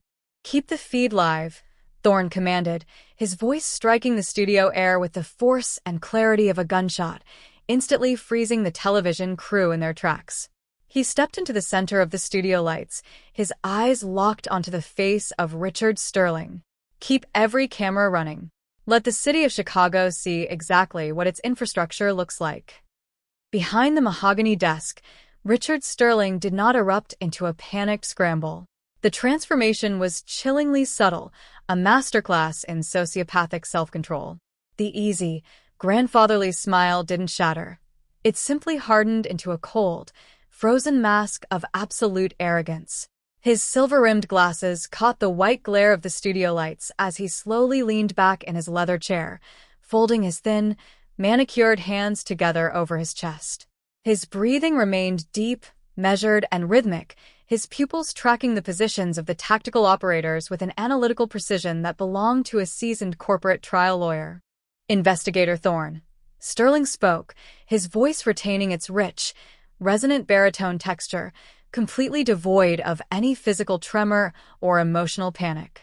He looked at Thorne's badge, then at the federal shield surrounding him, and let out a soft, dismissive sigh that carried the immense, intolerable weight of his class privilege. "You have brought a tactical assault unit into the state capitol during a live broadcast. This is an egregious, unconstitutional violation of legislative immunity, a desperate, politically motivated stunt designed to grab a headline before the upcoming budget vote. If you have some administrative question regarding my campaign expenditures or my charitable foundation, your office knows my attorneys have always maintained an open line of communication. You are making a cataclysmic professional mistake. We aren't here for your campaign expenditures, Richard," Thorne said, stepping closer to the desk, his hand resting flatly on his holster, his eyes burning with a fierce, uncompromised intensity. He pulled the federal warrant from Cruz's folder and laid it down firmly onto the polished mahogany surface, right on top of the senator's pristine legislative notes. "We are here for Diana Vance. We pulled the acid drum out from beneath the Calumet shipping dock at dawn, Richard. We broke the marine epoxy seal. We found her press badge, Richard. The one you left on top of the container like a signature. And we found her remains. The game is over, Senator. The concrete just gave her back." The name hit the elderly politician like a physical kinetic charge. For the first time in his 35-year career, a visible crack appeared in Sterling's armor. The skin around his jaw tightened for a brief, imperceptible millisecond, the color draining from his face to leave his skin a dull, chalky gray beneath his television makeup. His chest stopped rising, a sudden, complete cessation of oxygen intake that lasted for 2 full seconds before his calculated discipline forced his lungs back into a normal rhythm. He looked down at the federal warrant, his eyes skipping past the legal jargon to lock onto the bold, black text. Victim, Diana Vance. Charge, capital murder. Diana Vance, Sterling repeated, his voice dropping into a flat, toneless whisper, as if he were practicing the pronunciation of a word he hadn't spoken aloud since December of 1991. He looked back up, his pale blue eyes holding an unyielding, chilling emptiness that held no human empathy, no regret, and no morality. Only a cold, burning fury for the machine that had finally outsmarted him. You have an old rumor, investigator. You have a piece of local news folklore from 35 years ago. You cannot connect a discarded chemical drum to my hand or my office. I was a respected civic leader in '91.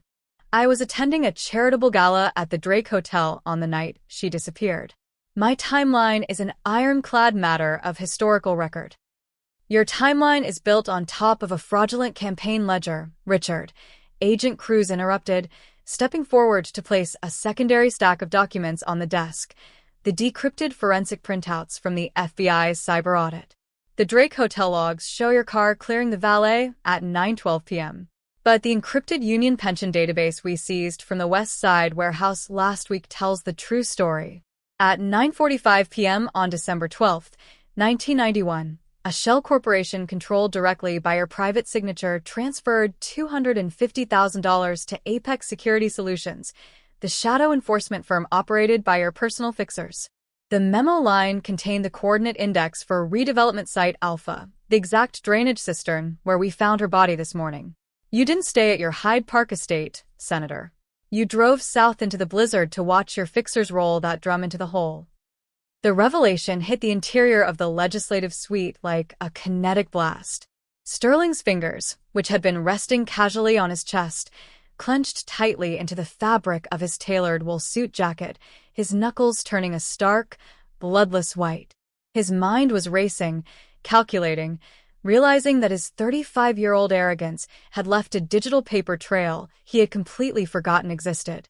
He had thought himself an unassailable ghost, an invisible force that had executed a perfect structural crime and buried it beneath a multi-million-dollar shipping hub.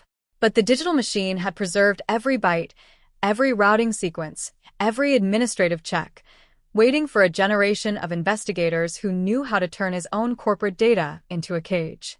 You have numbers on a page, Sterling whispered, his voice losing its smooth, melodic texture, turning rough, jagged, and cold. He stood up slowly from his leather chair, his physical posture remaining straight and regal despite the orange jumpsuit that was waiting for him in his immediate future. He looked directly into the lenses of the television cameras, which were still broadcasting his unmasking live to the entire state of Florida and Illinois. This is a fabrication. A desperate manipulation of obsolete banking records by a federal task force to destroy a progressive legacy. I deny these charges. I deny them completely. My legal team will have this warrant thrown out before the sun goes down. Your legal team can't file an injunction against a diamond core drill, Richard, Thorne said, his voice dropping into a low, terrifying whisper that carried the absolute finality of fate. He stepped behind the mahogany desk, grabbing Sterling's right wrist with a violent, controlled force that broke through his patrician defense. Turn around, Senator. Hands behind your back. The legislative session is officially over. Sterling didn't offer physical resistance. He slowly turned his back to the television cameras, placing his hands behind his waist with a calm, deliberate compliance that felt more insulting than an act of physical violence. He was still attempting to control the narrative, still trying to dictate the energy of his own submission for the viewers watching at home. Thorne pulled his heavy stainless steel handcuffs from his tactical belt, wrapping the cold metal around the politician's flesh and snapping the first cuff shut with a sharp, definitive click that resonated through the entire executive suite. The second cuff followed instantly, locking the elder statesman's hands together in a metallic embrace that broke his 35-year run of absolute freedom. "Richard Sterling, you are under arrest for the capital murder of Diana Vance," Thorne read, his voice clear, strong, and carrying the absolute weight of an unpayable historical debt being paid in full. "You have the right to remain silent. Anything you say can and will be used against you in a court of law. You have the right to an attorney." As the Miranda warnings filled the studio air, the tactical operators stepped back, forming a tight escort corridor around the desk. Sterling walked between them, his head held high, his silver hair immaculate, his posture as straight and regal as if he were walking down the aisle of a Supreme Court session to take an oath of office. He didn't look at the floor. He didn't cover his face from the media lenses that were tracking his descent. He walked out of the legislative suite, out of the life of luxury and prestige he had stolen, and into the freezing, waiting dark of the transport van, leaving behind an empty mahogany desk, an unplaced infrastructure bill, and a city that was about to wake up to a Chandong that would tear its modern political identity completely down to the bedrock. The transport van slammed through the rear iron gates of the Federal Holding Bureau on Clark Street, its armored chassis swinging hard as it descended into the subterranean concrete garage.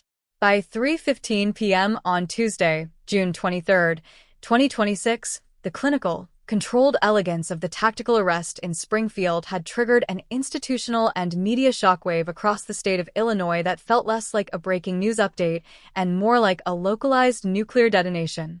The live television feed from Suite 402 had not merely recorded a standard public corruption arrest, it had broadcast the physical, unvarnished unmasking of the city's most protected political dynasty. Across every major network, cable news channel, and digital media stream, a single headline pulsed in relentless, alarming strokes of blinding white text. "Chicago cold case explodes. Senator Richard Sterling indicted for 1991 murder of Diana Vance. Forensic vault recovered from Calumet River." The juxtaposition was too grotesque for the public consciousness to absorb without an immediate wave of moral and political vertigo. Richard Sterling, the progressive icon whose legislative masterwork had signed the literal modern architecture of the city into existence, was currently being led down a concrete basement corridor under an armed federal marshal escort. At the exact same moment, 300 miles north, federal forensic archaeologists were staging a heavily fortified staging area around the Calumet shipping dock, preparing to transport the vulcanized polymer acid drum containing Diana Vance's remains to the Cook County Medical Examiner's high-security clean facility. The illusion of civic virtue and institutional stability had vanished within the space of a single legislative lunch hour, revealing that the shimmering towers of the modern city had been built on a foundation of hidden blood and state-sponsored silence. Inside the secure interrogation wing of the federal detention facility, the atmosphere was completely insulated from the chaotic media circus currently choking the streets of the loop above. The room was small, windowless, and cast in the harsh, flat glare of a single recessed LED panel that buzzed with a low-frequency electrical vibration. The walls were constructed of heavy, soundproofed poured concrete and painted a neutral, industrial gray designed to drain the psychological energy out of anyone trapped within its borders. In the center sat a solid steel table, bolted securely to the concrete floor, flanked by 3 rigid plastic chairs. On one side sat State Senator Richard Sterling, his tailored silk tie removed by the booking officers, his silver hair still perfectly combed back, his hands resting flatly on the cold metal surface. On the other side sat lead investigator Marcus Thorne and FBI Special Agent Elena Cruz.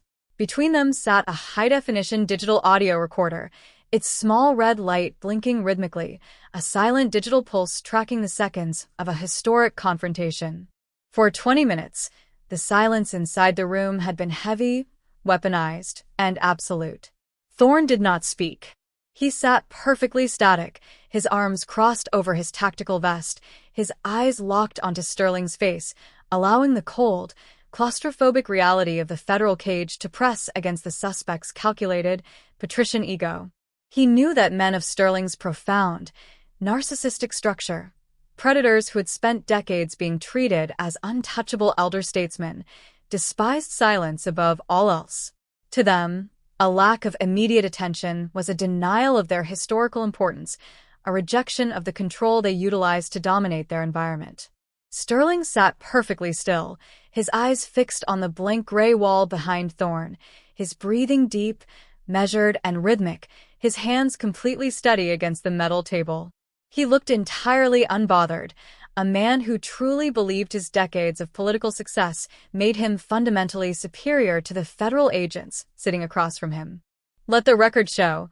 Thorne finally spoke, his voice dropping into a flat, clinical baritone that carried zero emotional vibration.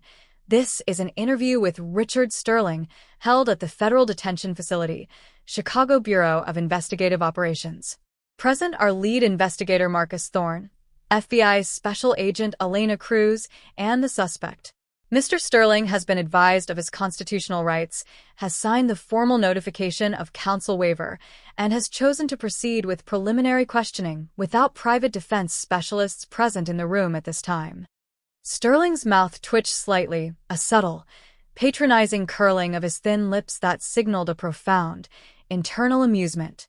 He slowly shifted his gaze from the wall, his piercing, pale blue eyes locking onto Thorne with an intensity that carried the immense, unearned weight of his class privilege.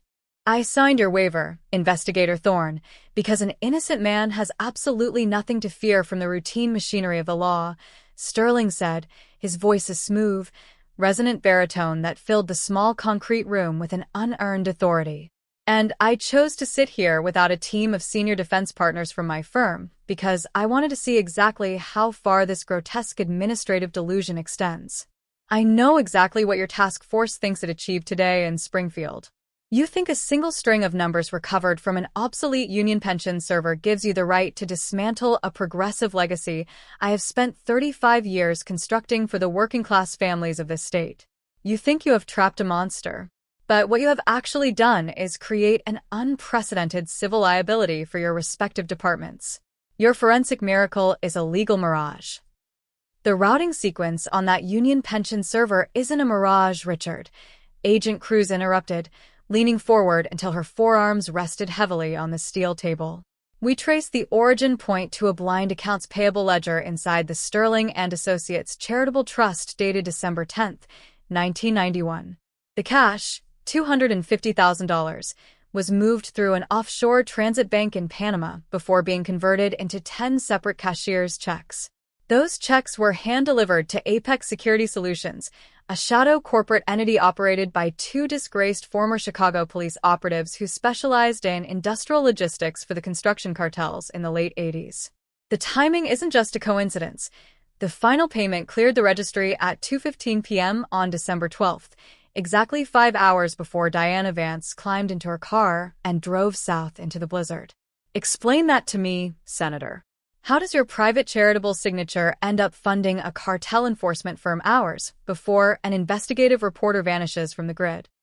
Sterling leaned back in his plastic chair, folding his arms across his chest, his posture entirely relaxed, as if he were sitting in a leather armchair at his private club rather than an interrogation room facing a federal life sentence without the possibility of parole.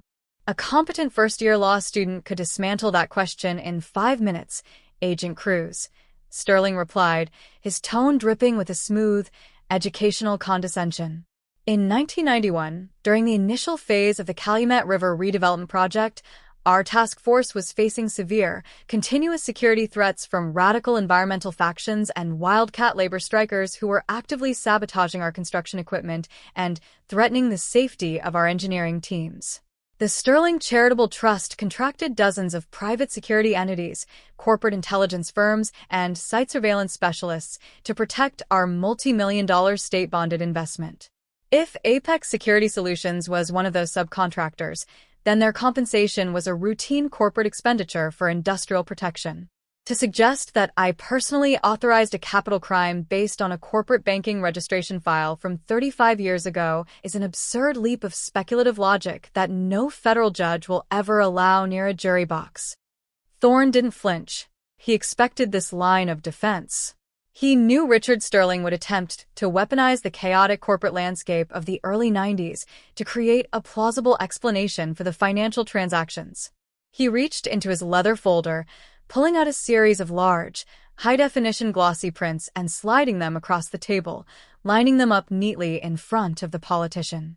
The first photograph was a close-up of the vulcanized polymer acid drum pulled from the subterranean cistern beneath the Calumet shipping dock at dawn. The second photograph was a macro-lens shot of the 1991 manual press badge, its plastic laminate yellowed and cracked by the passage of time, showing the clear, bold lettering, Diana Vance, Investigative Bureau.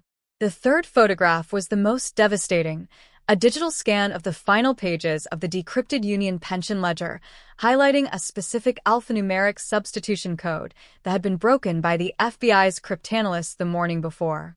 "Let's talk about the logistics of that night, Richard," Thorne said, his voice dropping into a low, hypnotic register that forced Sterling's eyes down toward the images.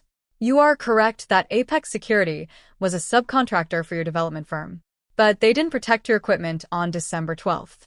They set a trap. Diana Vance was a hypervigilant journalist. She didn't drive south into a historic blizzard to meet a common street source. She went to that vacant lot near the Calumet Lift Bridge because she believed she was meeting a senior executive who was ready to hand over the original bank routing numbers, linking your embezzled state infrastructure bonds to an offshore escrow account in the Cayman Islands. She thought she was securing the final piece of her expose. But when she opened her driver's side door, she didn't find a whistleblower. She found your fixers." Thorne tapped a finger firmly against the photo of the polymer drum. "They brought her to redevelopment site Alpha, the old mid-century blast furnace complex that your family's development corporation purchased from the state for $1 just 3 weeks later. They used a heavy, industrial-grade polymer acid drum to encapsulate her remains, sealing the lid with marine-grade epoxy and reinforcing it with steel cables. They dropped that cylinder down into a forgotten drainage cistern beneath the casting house foundation, assuming that when the general demolition crews poured 3 feet of structural concrete fill over the site in January of '92, the evidence would be locked in a dark vault until the end of time." "An interesting piece of crime fiction, investigator," Sterling said, his voice retaining its smooth texture, though the pacing of his words slowed down significantly. His pale blue eyes remained fixed on the photograph of the press badge. "But again, entirely circumstantial. Hundreds of laborers, demolition contractors, and site engineers had total access to that industrial complex during the redevelopment phase. To suggest that I personally engineered that disposal based on a geographic coordinate listed in an old ledger is an absurd leap of logic. You cannot link that physical container to my hand or my signature." "We aren't relying on the ledger alone, Richard," Agent Cruz said, a grim, predatory smile spreading across her face as she reached into her briefcase and pulled out a secondary document, a certified copy of a state campaign finance registry printout dated December 14th, 1991. "Let's talk about your personal movements during that blizzard. When Detective Ray Fletcher interviewed you 2 weeks after the disappearance, you stated under oath that you left the charitable gala at the Drake Hotel at 9:12 p.m., after which your personal chauffeur drove you directly to your Hyde Park estate, where you spent the remainder of the night reviewing legislative drafts with 2 political consultants. Do you remember giving that statement?" "I don't recall the specific chronological details of a routine interview I gave over 3 decades ago, Agent," Sterling replied coldly. "But if I stated I was at my residence, then I was at my residence." "That's unfortunate," Cruz said, sliding the campaign finance page across the metal table. "Because at 9:45 p.m. on December 12th, 1991, the exact hour your campaign committee's Shell account initiated the electronic fund transfer to Apex Security, your personal corporate credit card was utilized to purchase 42 gallons of commercial-grade diesel fuel at an automated maritime service station located less than 3 blocks away from the Calumet Lift Bridge. The transaction logs show that the card required a unique, multi-digit security PIN code that was known only to one individual, you, Richard. Your chauffeur didn't drive you to Hyde Park.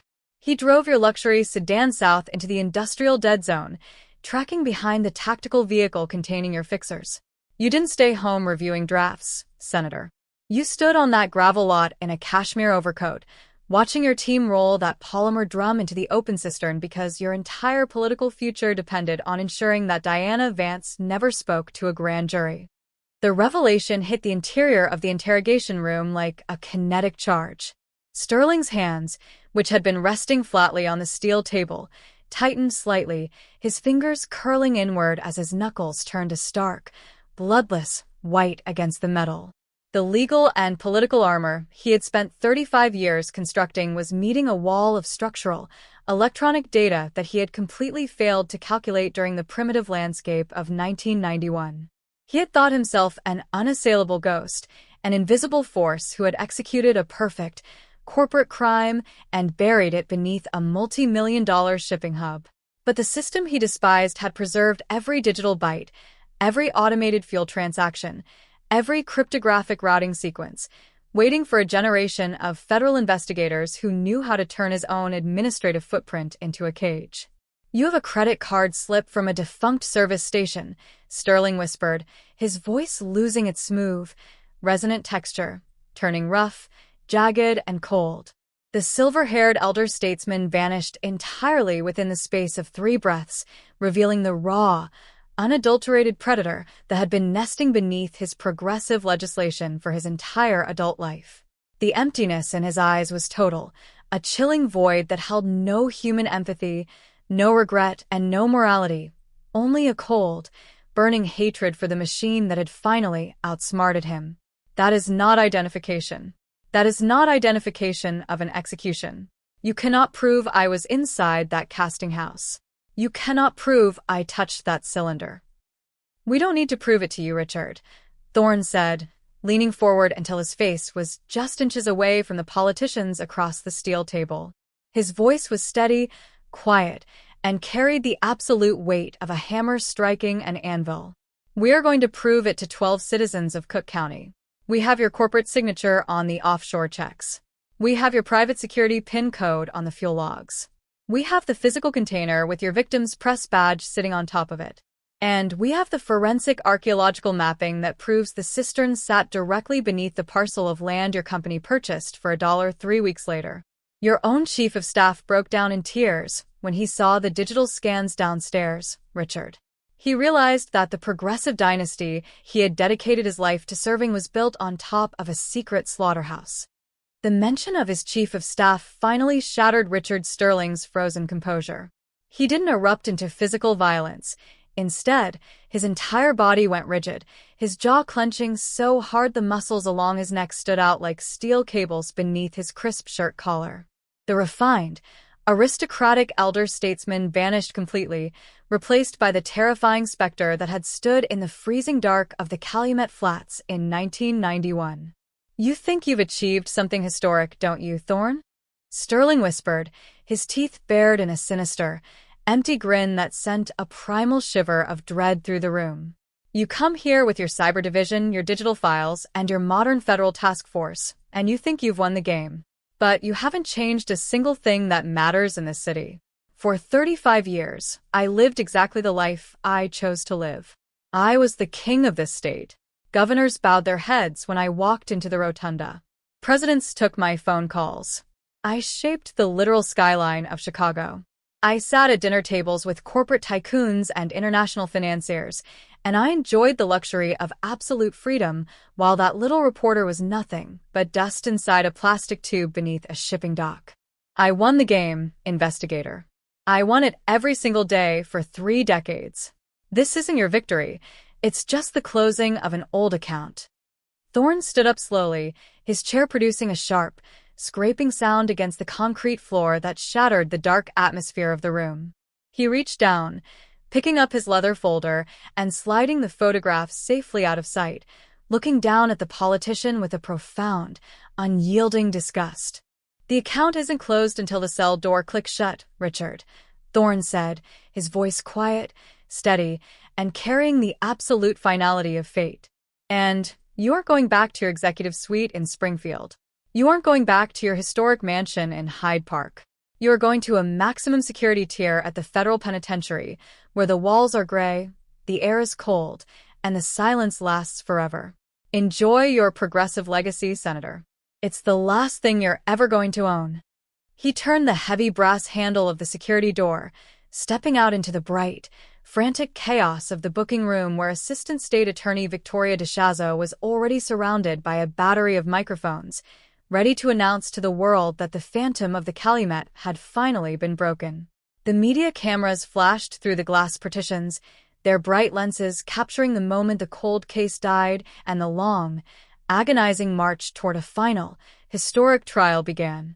The institutional tremor that radiated out from the subterranean interrogation wing of the federal detention facility on Clark Street did not merely disrupt the evening commute within the Loop. It physically fractured the structural myths upon which Chicago's modern political architecture had been built. By 5 p.m. on Tuesday, June 23, 2026, the strategic silence that traditionally protected backroom Cook County operations had been completely immolated by a relentless, dawn-dap firestorm of digital alerts, emergency broadcasts, and real-time legal updates. The city did not just read the news. It consumed the shockwave with a collective sense of moral vertigo. Across every news feed, transit monitor, and smartphone screen from the North Shore down to the industrial borders of Indiana, a single headline pulsed in continuous, alarming strokes of deep crimson text. Cook County Apocalypse. Senator Richard Sterling held without bail for 1991 execution of Diana Vance. Forensic techs breach sealed Calumet Acropolis. To a casual observer, the arrest of an elderly lawmaker might have resembled a standard, albeit tragic, conclusion to a historical true crime mystery. But to the collective consciousness of Chicago, Richard Sterling was not merely a politician. He was an economic and social landscape architect. He was the individual whose legislative maneuverings had controlled the flow of billions of dollars in public infrastructure grants, whose signature sat at the foundation of the city's modern lakefront redevelopments, and whose public face had been celebrated for 35 years as the absolute pinnacle of progressive civic virtue. He was the elder statesman who had delivered eulogies for labor leaders, funded minority youth academies on the West Side, and sat on the selection committees for federal judicial appointments. The realization that this revered patriarch was a cold-blooded saboteur, the literal monster who had orchestrated the 1991 slaughter of an investigative reporter to protect his original corporate real estate scam, was a truth so structurally grotesque that it threatened to pull the city's entire establishment down into the dirt. Inside the sprawling media center on the fifth floor of the federal building, the atmosphere had degenerated into a high-intensity, suffocating pressure cooker of modern investigative journalism. The specialized air conditioning units groaned helplessly against the intense, humid body heat generated by over 300 print, broadcast, and digital reporters who had crammed themselves shoulder to shoulder into the wood-paneled space. Camera operators waged a silent, brutal war for positioning along the elevated technical risers, their heavy iron tripods clinking aggressively against the floor tiles while a massive, tangled forest of microphones sprouted from the central briefing podium. The sound of high-speed digital camera shutters producing a continuous, mechanical clicking filled the room with an ambient static that resembled a sudden hail storm tearing through a pane of glass, cutting through the low, anxious hum of whispered telephone dictations. When Federal District Attorney Thomas DeShazo stepped up to the microphones, flanked by lead investigator Marcus Thorne, FBI Special Agent Elena Cruz, and the Regional Director of Public Safety, the sudden blast of electronic studio flashes was so intense it turned the podium into a blinding, whitewashed arena. DeShazo was a prosecutor who had spent 25 years navigating the high-stakes, lethal intersections of municipal corruption and corporate racketeering, but his face today was a grim, unyielding mask of absolute finality.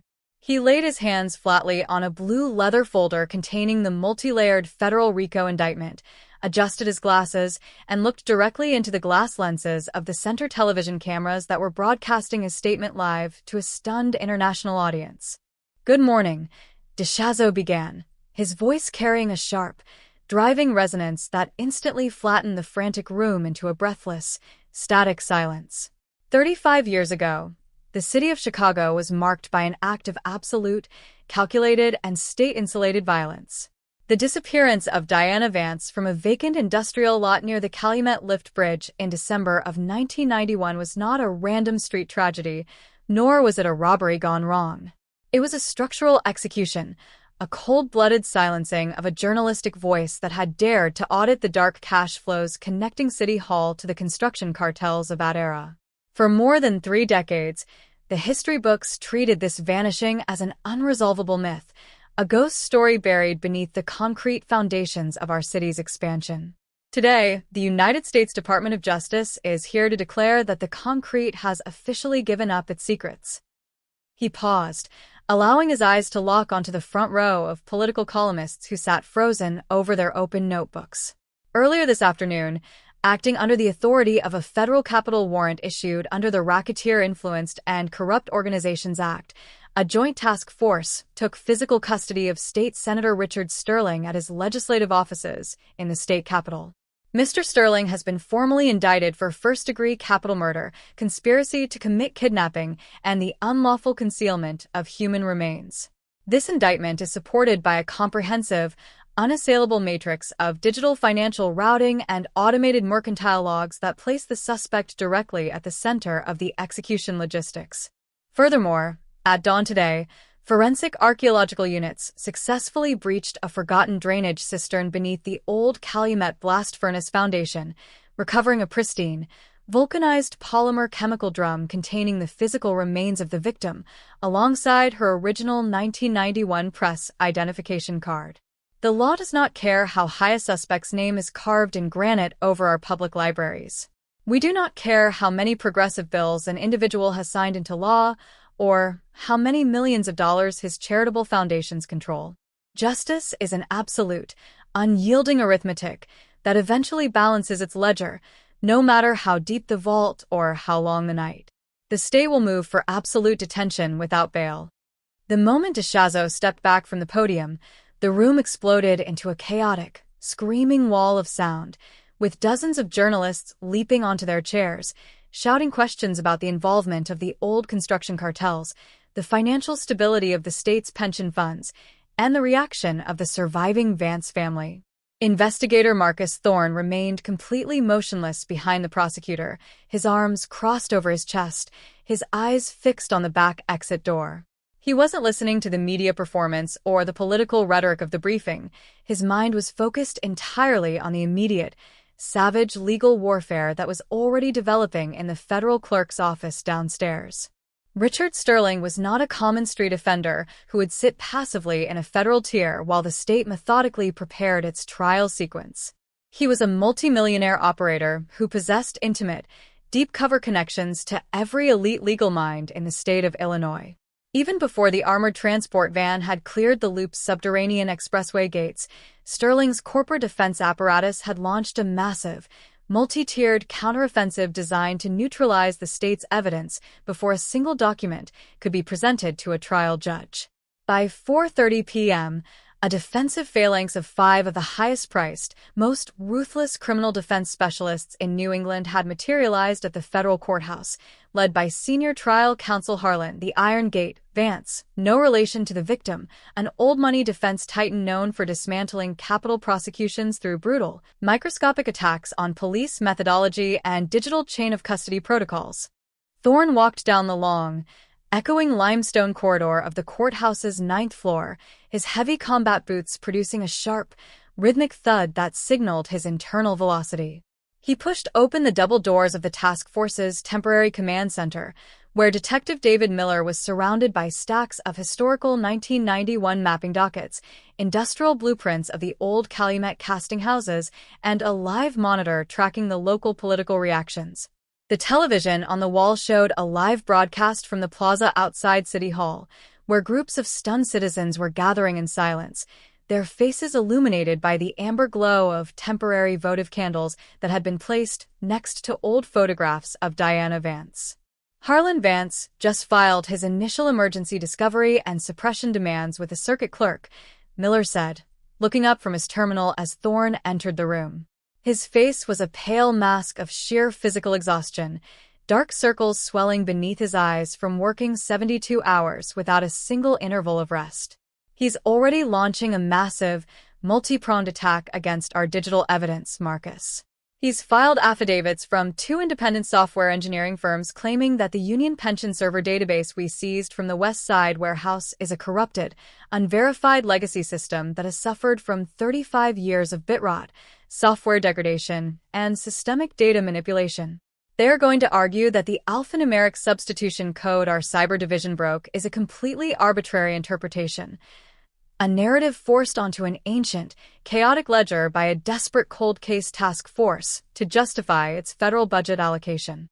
A corrupted server doesn't generate a specific alphanumeric string that matches the exact coordinate matrix of a forgotten drainage cistern beneath an industrial foundation, David, Thorne said, his voice dropping into a hard, quiet whisper that carried the absolute finality of the state's power. He slammed his folder down firmly onto the central table. A corrupted server doesn't accurately pair a 1990s campaign finance transaction with an automated fuel slip from a maritime service station 3 blocks away from the abduction site. He didn't pull those data points out of a software glitch. He left them behind like footprints in the mud because in 1990s, he thought the digital machine was a toy that would never learn how to remember his history. Harlan Vance can hire every tech expert from MIT to Silicon Valley, but they cannot argue with the physical reality of that vulcanized polymer drum sitting in the medical examiner's vault right now. The physical corroboration is our absolute anchor. The defense isn't just attacking the tech, Marcus, Miller warned, turning his screen to show a draft of a public statement currently being distributed to the media by Sterling's Political Action Committee in Springfield. Look at the political narrative they are spinning. They are framing this arrest as an egregious, coordinated hit by federal agencies designed to disrupt the upcoming vote on the multi-billion-dollar transit bill. They are mobilizing the labor unions, the civic development boards, and the minority community foundations that Richard funded to put intense social pressure on the U.S. attorney to reduce the charges or grant a signature bond. They want him out of that cell before the weekend news cycle can solidify the image of his guilt in the public mind. We don't let them control the clock or the arena, David, Thorne said, his jaw clenching as he pulled a secure drive from his inner vest pocket. If Harlan Vance wants a suppression battle, we give him one, but we do it with the physical evidence laid out on the table in front of him. I want the deep core drilling logs from the shipping terminal certified by the federal archaeologists within the hour. I want the high-definition video of the cistern breach locked into our digital evidence ledger. We don't wait for Monday morning to seat a grand jury for the trial phase.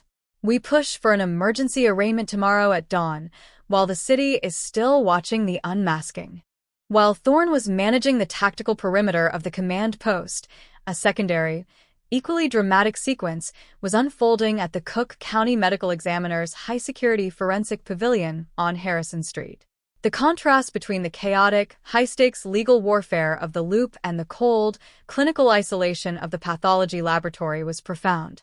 The basement floor was washed in the harsh, mechanical hum of specialized air filtration systems and the blinding, clinical glare of high-intensity fluorescent lamps that left absolutely no room for human illusion or defensive spin. In the center of Autopsy Room 4 sat the massive, vulcanized polymer acid drum that had been lifted out from beneath the concrete shipping dock hours before. Senior medical examiner Karen Vance, Marcus's sister, a brilliant forensic pathologist who had spent her entire professional life decoding the silent, physical narratives of the dead, stood beside the steel table, clad in a heavy, level 4 protective garment, positive pressure hood, and double-layered nitrile gloves.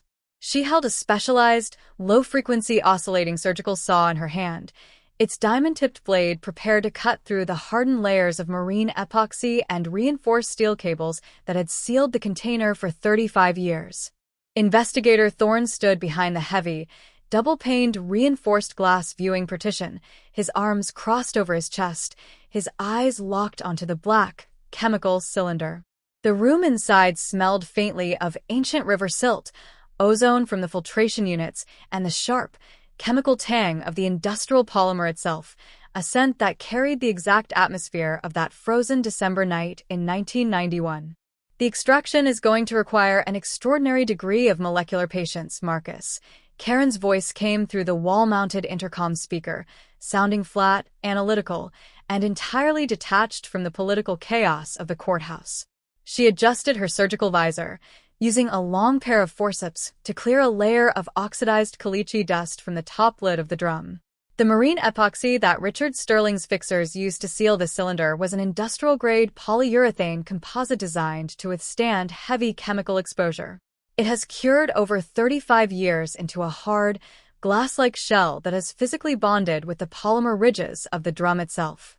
Every twist of the steel cable represents a deliberate manual compression, a physical signature of the force used by the Apex security operatives to ensure that this container would never leak or float to the surface if the cistern were flooded by the river.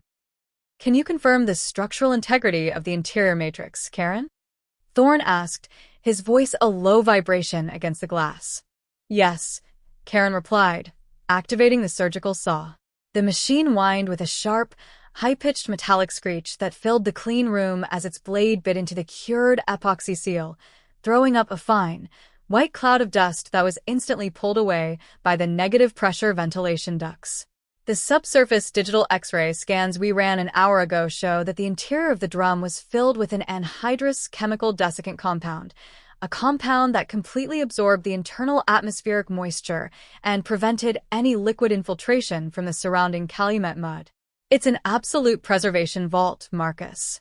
The low oxygen, low humidity environment has prevented the natural biological decomposition of the clothing fibers, the leather notes, and the human tissue. Everything he tried to bury is sitting inside this cylinder exactly as it was on December 12, 1990s. Using a pair of heavy-duty hydraulic spreaders, the technical team slowly pried the heavy polymer lid away from the drum's rim.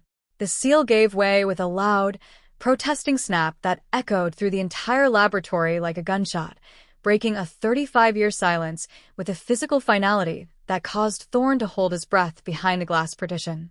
As the lid lifted, the clinical light of the autopsy lamp shone down into the interior of the cylinder, illuminating a sight that caused the forensic technicians to step back in a state of sudden, absolute solemnity. Resting inside the chemical desiccant bed sat the perfectly preserved figure of Diana Vance, her dark winter coat still buttoned tightly against her throat, her hair retaining its youthful texture, her face frozen in the exact expression of sudden, unblemished confusion she had carried into the dark when the blast furnace complex became her tomb. Wrapped around her left wrist was a thin gold chain holding a delicate vintage watch, its mechanical hands permanently frozen at precisely 9:52 p.m., the exact minute Richard Sterling's corporate credit card cleared the automated fuel register down the street. The physical match is absolute, Marcus, Karen whispered, her voice losing its professional detachment, turning rough and heavy with emotion as she looked up at her brother through the glass window. The impact trauma along the posterior occipital region of the cranium shows a clean, linear compression matrix that matches a heavy, flat iron tool, an exact match for the tactical flashlights carried by the Apex security operatives in the early 90s. The bone holds onto the precise kinetic energy of the execution blow. He thought his wealth and his concrete fill would protect his name forever. But this table doesn't care about his progressive bills. This room doesn't care about his Senate chair.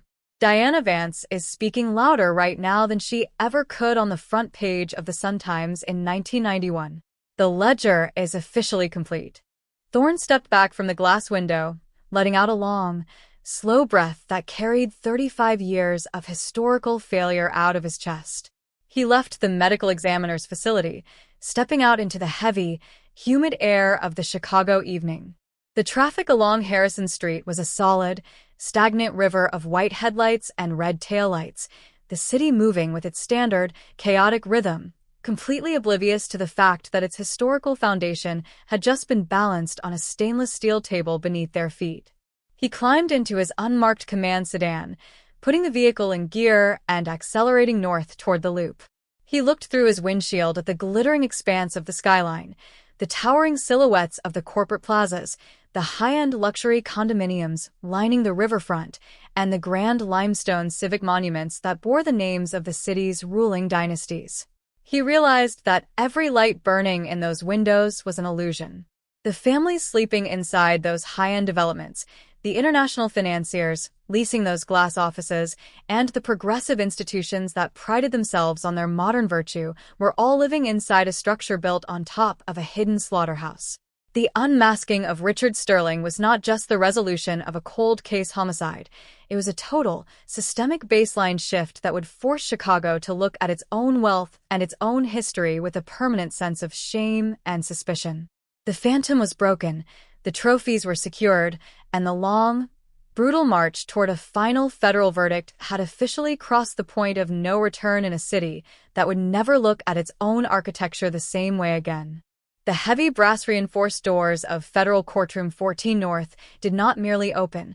They groaned under the immense weight of an institutional crisis that threatened to pull the entire political establishment of Illinois down into the mud. At precisely 9 a.m. on Wednesday, June 24, 2026, the atmospheric pressure inside the oak-paneled chamber had reached a suffocating, volatile maximum.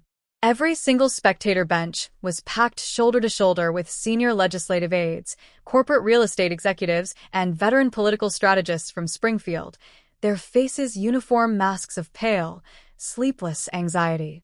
Behind them, the media gallery resembled a dense, chaotic wall of lenses and screens, with national legal correspondents whispering frantically into encrypted digital audio links. The air was thick, smelling of old paper, damp wool coats, and the sharp, chemical tang of expensive floor wax that could not mask the raw scent of institutional panic. This was the formal arraignment and preliminary detention hearing for State Senator Richard Sterling. For 35 years, the 78-year-old politician had walked into public arenas as a king, flanked by private security details, greeted by standing ovations, and shielded by a multi-million-dollar public relations apparatus.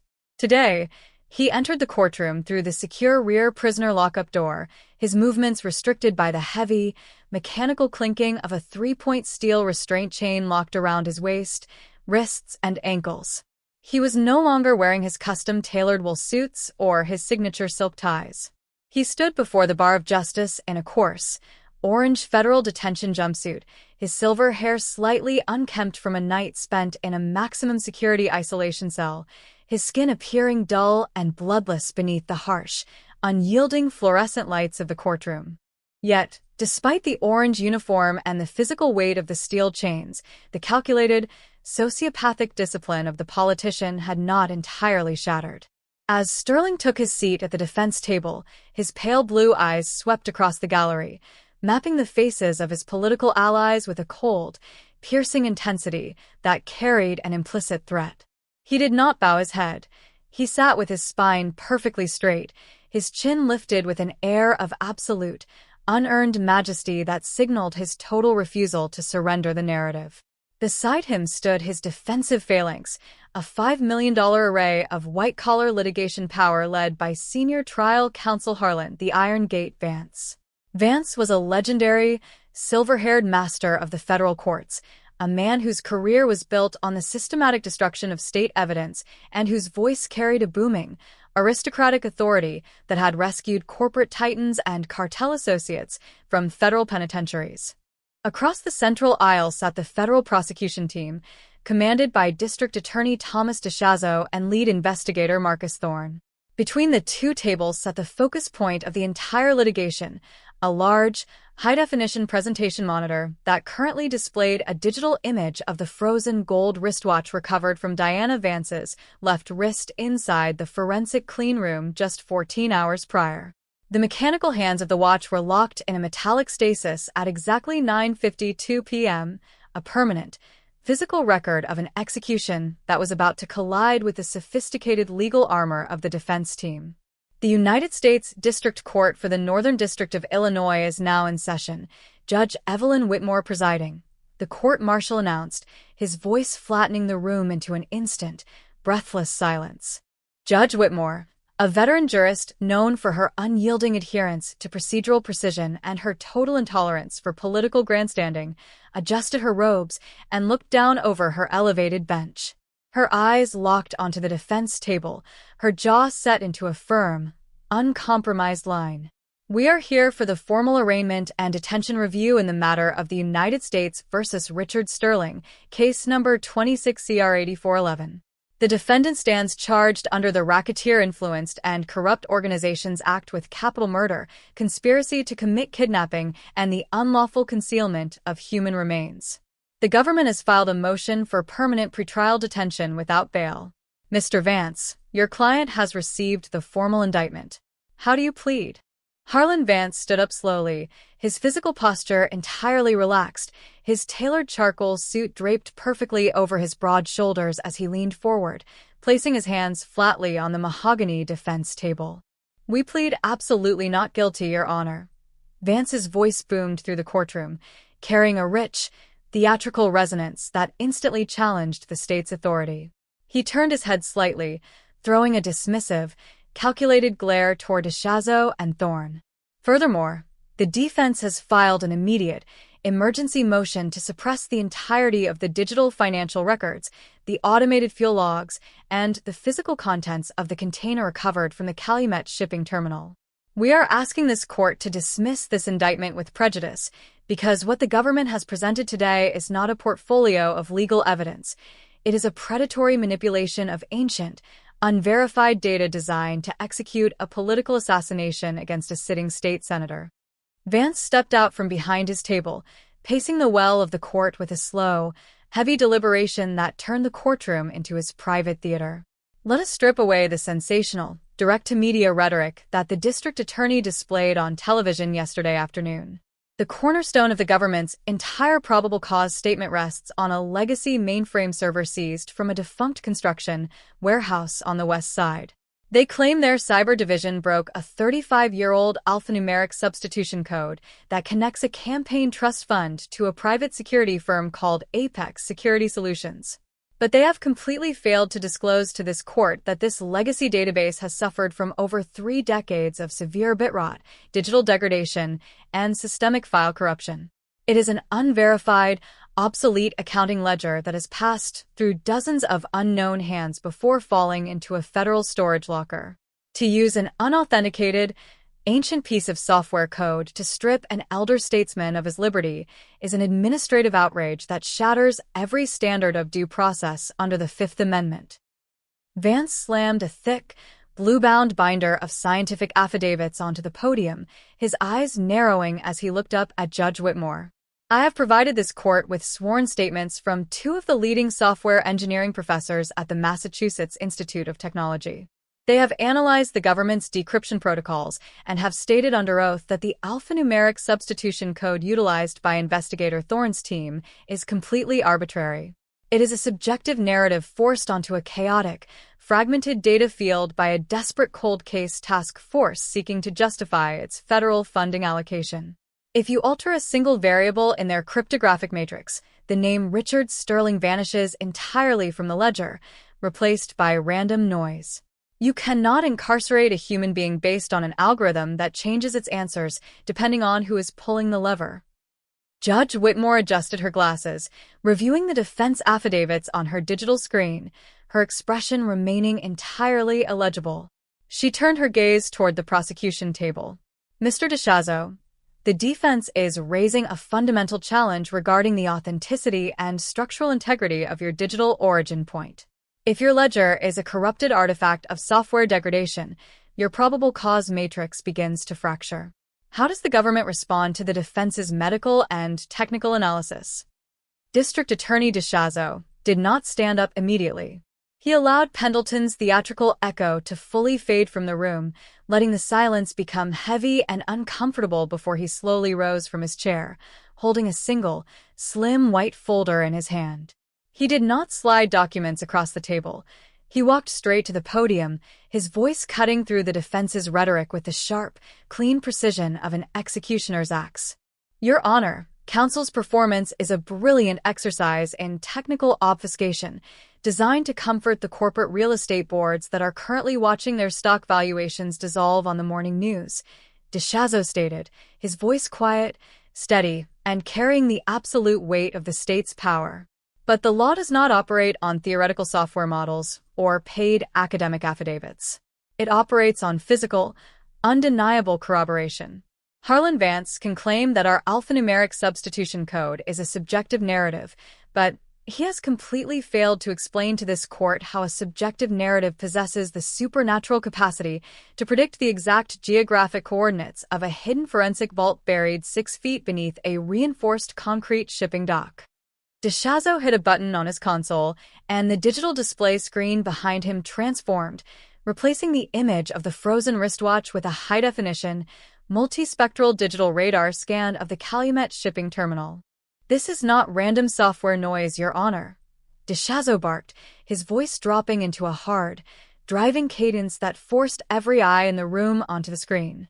Acting on the precise alphanumeric string recovered from that corrupted Union pension server, a sequence that listed redevelopment site Alpha, drainage cistern 4, investigator Thorne's team deployed diamond core drills into the concrete foundation on Tuesday morning. They did not search a general area. They drilled down through a single 12-inch coordinate point and struck a vulcanized polymer chemical drum that had been hermetically sealed from the outside world since December 12, 1991. Inside that container sat the perfectly preserved body of Diana Vance, her winter coat still buttoned against her throat, her press identification badge placed deliberately on top of the container, like an executioner's signature. That is not a subjective interpretation of data, Your Honor. That is an absolute physical match. The algorithm didn't guess the location. It remembered it because Richard Sterling's campaign trust checkbook paid for the logistics of the burial. Harlan Vance stepped forward, his face hardening as he attempted to cut off the prosecutor's momentum. The discovery of a container beneath a public shipping terminal is a tragic archaeological development, Your Honor. But it does not connect my client to the crime. Thousands of demolition contractors, industrial workers, and port laborers had total, unrestricted access to that casting house during the redevelopment phase of '92. The fact that a chemical drum was found on land that my client's corporation later developed does not constitute proof of personal involvement in a capital homicide. Then let us discuss the automated fuel logs that counsel wishes to suppress. Investigator Marcus Thorne spoke, stepping up to the podium beside DeShazo, his voice a low, gravel-heavy baritone that carried the grit of the city's streets. He pulled a certified document from